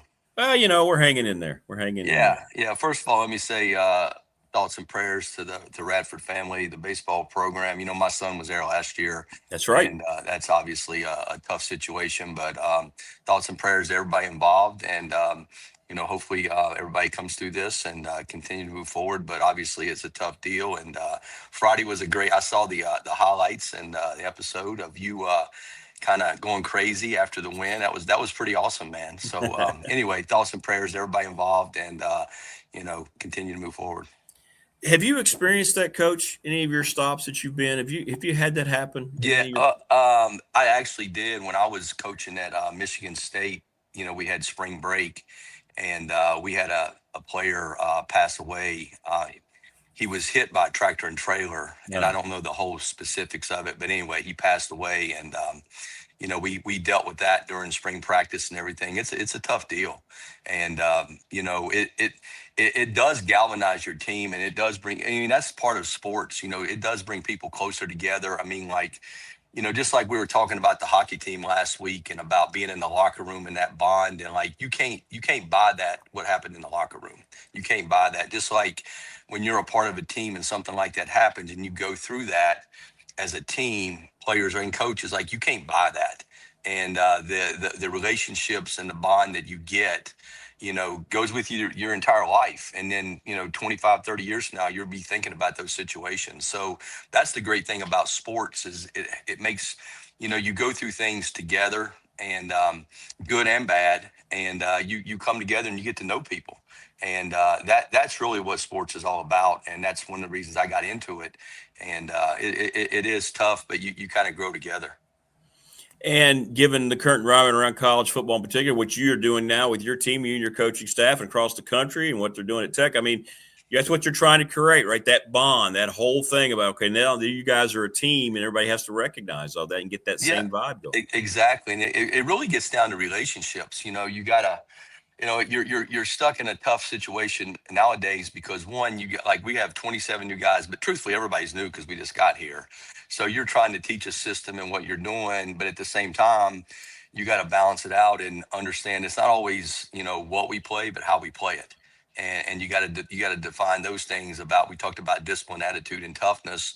But even like this week, for example, we kind of take something each week as a team and kind of talk about it. And this week we were talking more about, controlled emotion. Yeah, you got to be up for a game. You got to be hyped and all that. But at the same time, you got to have enough control in your thought process so you can go execute.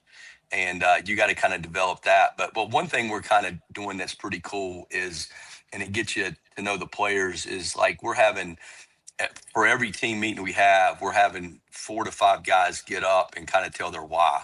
You know what I'm saying? Like their history, where they're from, their history, their heartache, you know what I'm saying? And it really gives you a perspective on young men. I mean, these kids are just going through life. You know what I'm saying? I mean, they all have aspirations. Obviously the NFL is a part of that. Some of them have aspirations to own their own business. Some of them have their aspirations of going back to their hometown and working. I mean, everybody has their own deal, and we kind of call it the 4 H's. And it just basically, it lets you get to know the person. And, it doesn't take long and all that, but it gets someone up there. So that way, because when you walk by someone, when we come in January and you walk by someone in the hallway, you don't know who this, who is this? Because you don't know everybody.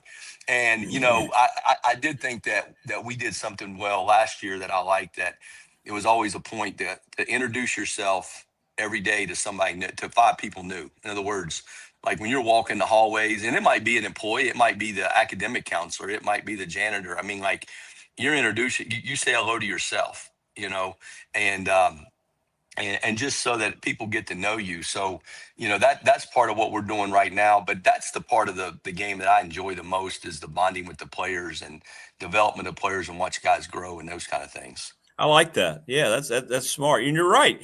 You have to do that now with the way things are set up. And like you said, in your situation, Coach, you guys are all new. So everybody's got to kind of just say, okay, we got to make this feel like just this is the way it's going to be going forward. I like that. And I think as a coach, I think that I grew as a coach when I went to the Cowboys, because getting into basketball, obviously that's not my deal from that perspective. But when you go back and look at the Bulls, that you were able to get Scottie Pippen, Michael Jordan, and all those guys, Rodman, all those guys to play together. And, it was more of a personality thing, and it was more about handling people, managing people. You know what I'm saying? And when I first went to the Dallas, the first year, we were really a disappointment from the standpoint of, we're supposed to win the conference and those kind of or the division. And we actually did an addition by subtraction, meaning we got rid of Terrell Owens, which we actually took a rookie, undrafted free agent from Virginia, and we got rid of a guy named Tank Johnson, and we took a guy that had been cut by the Kansas City Chiefs that people didn't think could play, and added those to our roster. And we went out and we won the NFC East and made it to the playoffs. Actually we played Vikings in the semifinals of the division, that year. But it was really addition by subtraction, and it gets down to managing people. You know what I'm saying? And everybody has their own career now. Everybody's got their own goals per se. And, as a coach, you got to figure out, how do I funnel these goals that they have into the team element? Okay. And how does that help the team? Because it's all about the team. And that's the greatest thing about, football right now, is it's truly a team sport. And I think that the challenge now as a coach is yeah, you got to teach guys what to do, how to do it, and those kind of things. But, how do I take this guy who has these goals and he's only been here for 2 weeks, 3 weeks, and how do we start funneling this and channeling this into our team and our team goals so that we all, because it can all work, and then how we're all successful. So that really becomes, and I felt like, sometimes in college guys are like, well, this is our system. Yeah, that's your system, but the players make the system. So how do you tweak your system each year relative to the players you have? And I think that's the challenge, and that's what you got to do to be a great coach, and kind of be able to take the players you have and put them in position to make plays. So you got to adjust your system every year. So that's really the challenge nowadays. Is there anything you miss about not being in the NFL anymore now that you're back in college? And what's Not some really. of the what's some of the biggest differences between the two? Well, I guess, the quality of life in pro football is better. Okay. Well, yeah. So the quality of life is better from that standpoint, because basically you do football, you don't have to worry about NIL. Is a guy transferring? Academics still play a major part in it. But there's other things there is then you get into, okay, you take away the academics, but in pro football, you could have a guy that could be going through a marital thing. Okay. Could be going through just a brand new newborn, and how is he going to get his sleep? I mean, like, there's other issues in life, because, football is your job, and it's how you make your earn your living. But at the same time, there's other things in your life that you got to be able to kind of, manage. So there's always going to be issues. But the thing about pro football, I enjoyed coaching the players. And to this day, as long as a player felt like that you had their best interest at heart and that you could make them better, they were going to do what you said to do, even in pro football, because they knew that if they got better, they could extend their career. Right. So that was, and then you kind of went about how you because you were with those guys so much in pro football. It's actually less now than college, in the sense, this is before the new collective bargaining, but basically they were there from the end of February till January. So that's like a long time with guys. So you got to figure out some things you can make it interesting for them as well. It can't just be all about football. You know what I'm saying? Like, it has to be other things involved, particularly this time of year, just because, this is when you can get to know guys, you can talk to guys and those kind of things. So I'd probably miss that the most. The thing I don't miss about pro football is not being able to control the roster. I mean, like, nowadays it's so split between personnel and the coaching side that the teams that are really good, there's a vision between the personnel side for what the coach wants and what the coach needs. And that's what you draft to. You don't draft to what the combine said, meaning I saw a thing the other day, about all these guys running these fast numbers as wide receivers, right? Well, how many of those guys that ran the fastest time are still in the National Football League? You know what I'm saying? So it's not all about that's a piece of it, but there's other pieces to it, right, that you have to look at and evaluate. And I think the biggest thing for me is if I ever did it again, is the vision with the personnel side to be able to get the guys you want. You know what I'm saying? And those kind of things, because you can win. I actually think that in some ways in pro football, it's gotten a little more lazy, in the sense of because you don't get the guys as much like nowadays, because, the owners wanted that extra game. So they kind of took away how often guys would be around. So now the calendar starts later for guys have to be in, and it's all voluntary basically. And it's less time in the building. So therefore, what I kind of saw is you put less install in the spring in the National Football League. You know what I'm saying? So your ability to add to your playbook and do those things become kind of minimal. So I think some guys just kind of bypass it and going to bank on the players making plays per se. But I think that there is a little bit of, laziness, to be honest with you, up there as far as how things are taught or approached during the spring. I mean, to go in and say, I'm going to play one front for, the whole OTAs doesn't make sense to me. You got to teach guys. I mean, guys can learn. So anyway, I think that's the one part of it that's a little disappointing to me is your ability to be able to install your stuff relative to what the calendar says. How much of an analytics guy are you? Like, do you look at that? Does that just kind of get overdone? Does that become too relied on? But like you're saying, you can watch a guy and know whether he's a football player instead of just looking at pure numbers that he might turn into a combo. Yeah, I think that. So everything is percentage based in the National Football League, and I still have their guidelines for how we use it here, at UAB from the standpoint of it doesn't mean a guy can't play. Like, let's say that a guy runs a certain number as a receiver, a certain 40 time. Well, that 40 time tells you from a percentile standpoint his percentage of making it in the National Football League. For example, if a guy runs 4.26, well, he's in the 100th percentile. So he has the speed, right? Well, let's say a guy ran 4.7. Well, he's going to be in the 10th or 5th percentile, meaning 95% of the people are going to make it before him.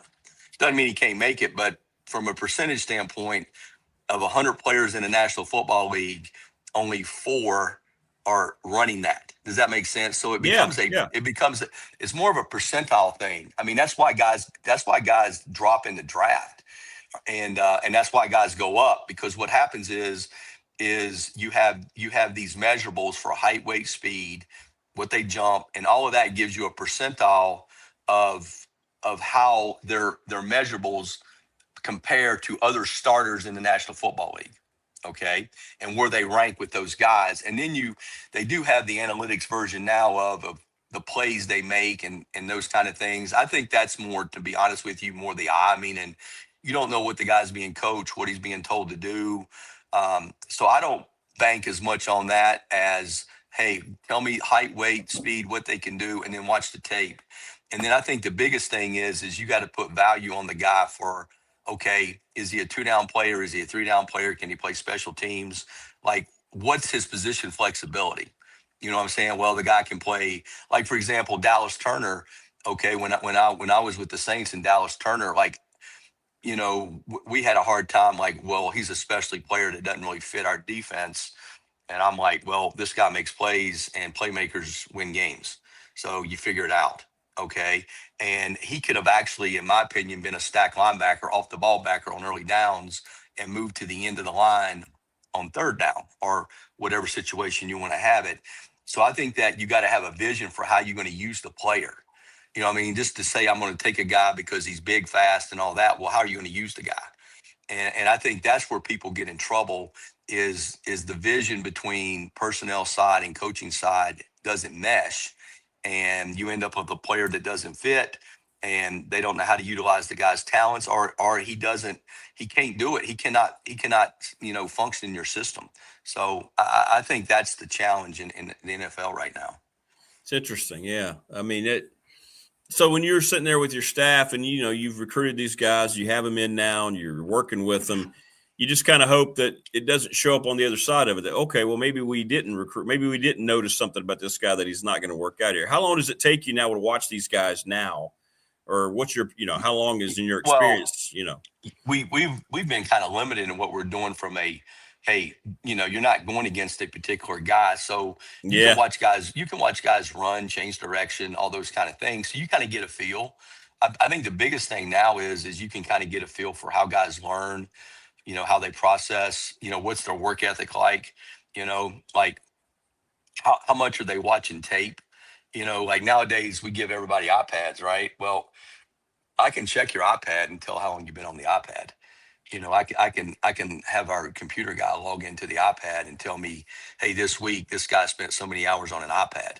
So you get a feel. Now, some guys like coming to the office and watching it, which is fine with me on their own, and they can do whatever they want to do. But, I think you get a better feel nowadays when they get here of the things that really matter as far as work ethic, competitive nature, ability to learn, those kind of things. And then I think as we go through it, even now per se, is you start saying, well, this guy could play this position or this position, because at the end, we're going to rank our guys, right? Well, if we rank our guys, you obviously want your 11 best players on the field. Okay.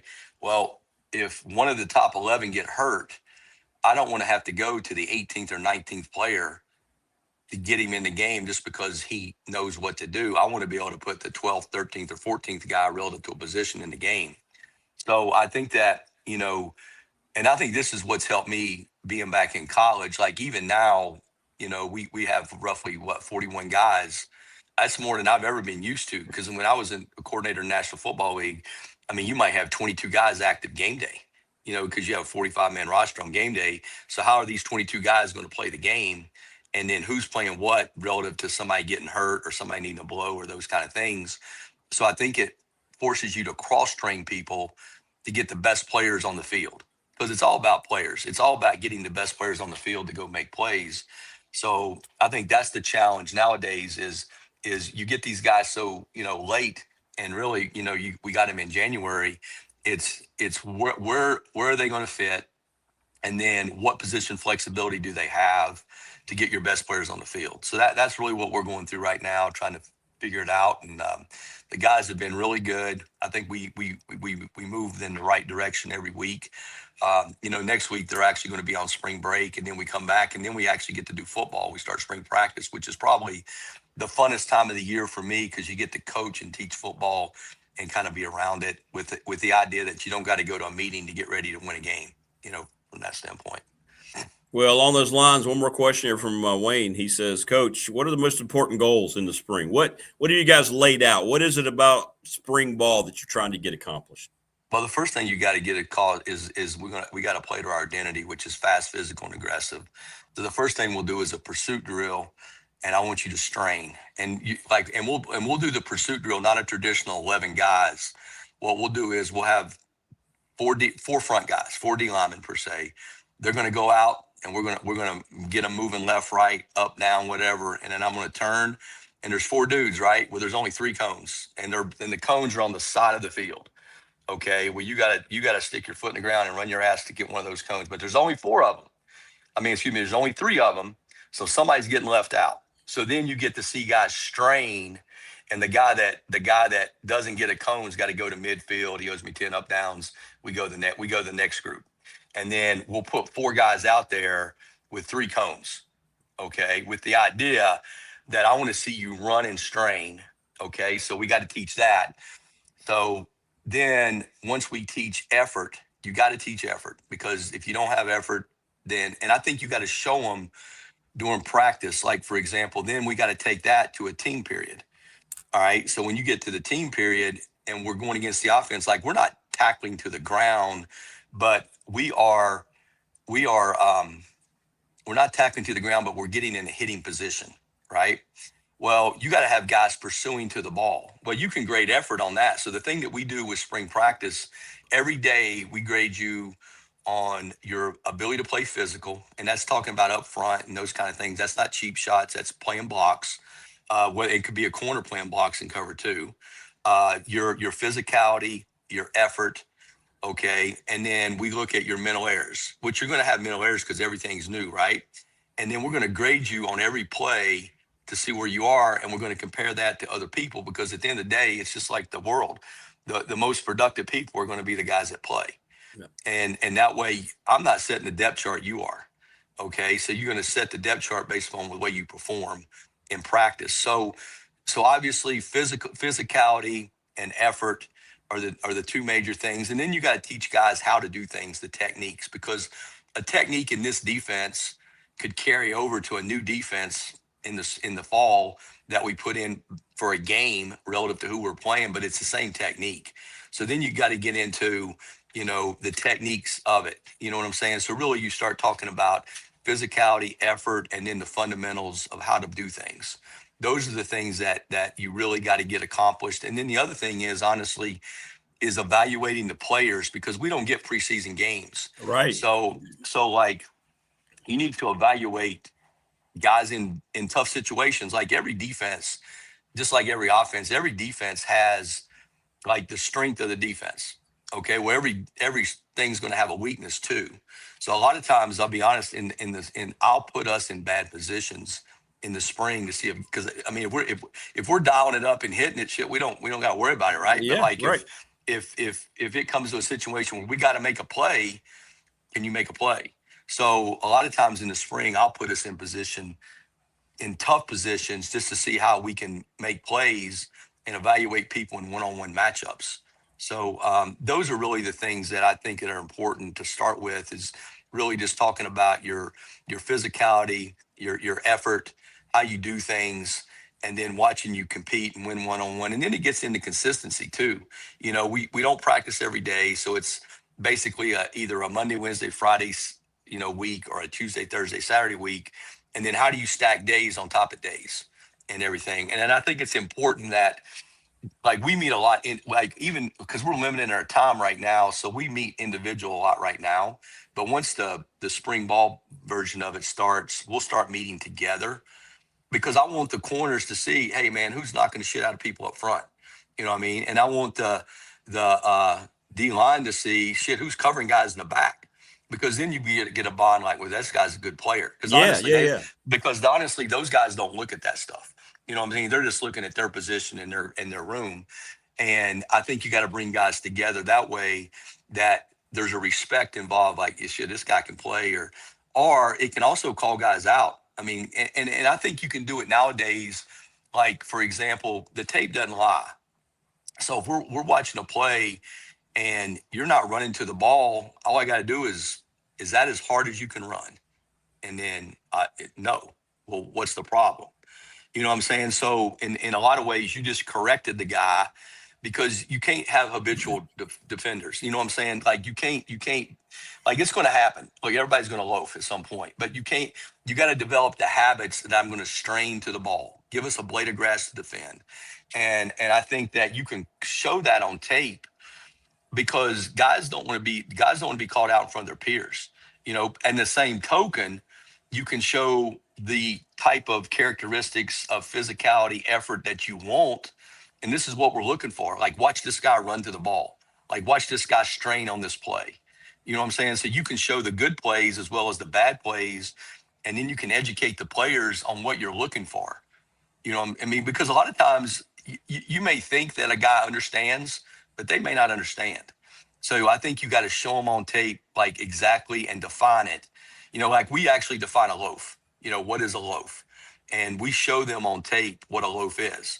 And I think if you're just really talking about educating guys. So I think as you do that, you can educate guys, and then you get more what you want as far as guys playing fast, physical, and aggressive.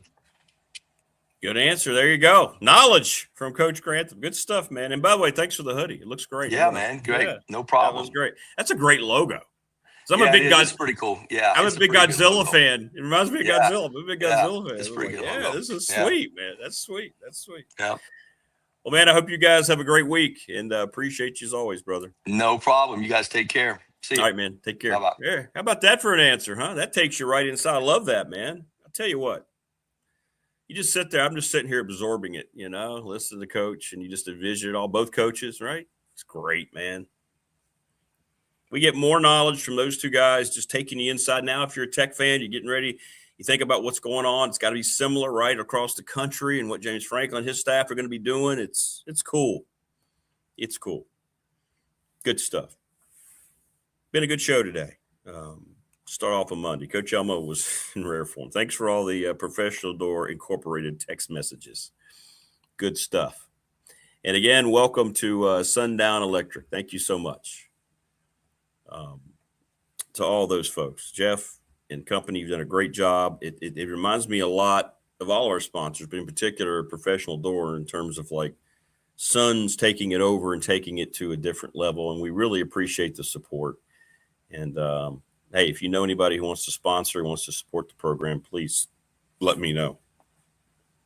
It's always much appreciated. Please subscribe, like, and share our channel with everybody too. And I do want to thank everybody. I heard from a lot of people. And by the way, Prometheus, you know, been talking some things going on in his personal life. This is why I really, you know, we say this a lot, and it's not just a cliche. I really believe this is a family community here on BDST. We may not always agree about things, and many people have always tell me they may not agree, and that's great. You don't want to always agree. But what Morris said is true. Prometheus, we're thinking about you. Thanks for coming forward today. And, you can have a differing opinion and nobody cares, nobody's attacking each other. That's what I love about this chat community and what I get on the text line. Nobody's attacking anybody. From time to time I get some crap, some people who are just trying to cause some problems, and, you know immediately who they are and so forth and what they're trying to do. But I don't care about any of that. But so the people who show up here and chat every day and hit me up on the text line and watch the show, it is a community family here. And it's not just words that you say, or we're a family. No, I really feel that. And when you have things that happened with our baseball program and with Joey Rakuya and his family, it reminds you how you value every relationship that you have, whether it's your personal relationship as a father, as a husband, but your friends and the work community. It's all important. And what we have here is a family. What we have here is an embodiment of a group that we support each other. And this show would not function without your support. Now, we need a little more support to get to where we need to go. And I think we'll get there. But I want to thank everybody for your genuine commitment to helping the show and being part of it.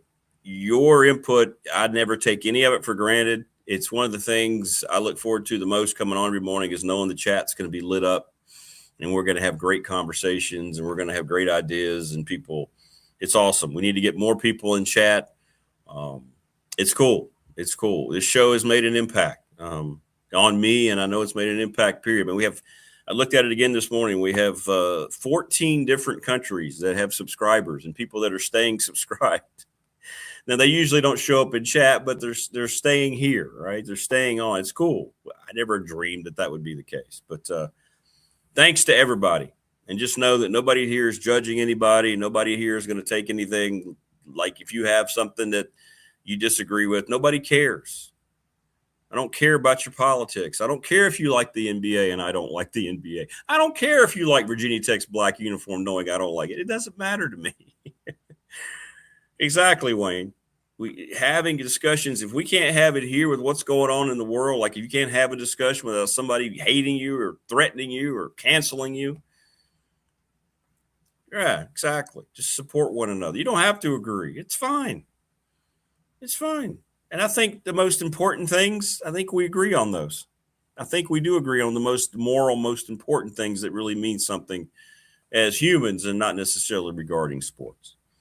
But anywho, thank you again. And thanks to our guest today, Coach Elmo. That was awesome. Todd Grantham. And we'll see everybody tomorrow on the Tuesday edition. Take care, everybody. I hope we help make your Monday a little better. It's not always the greatest day. I know you made mine better. We'll see you tomorrow. Be good. Please subscribe, like, and share, and spread the word. See you.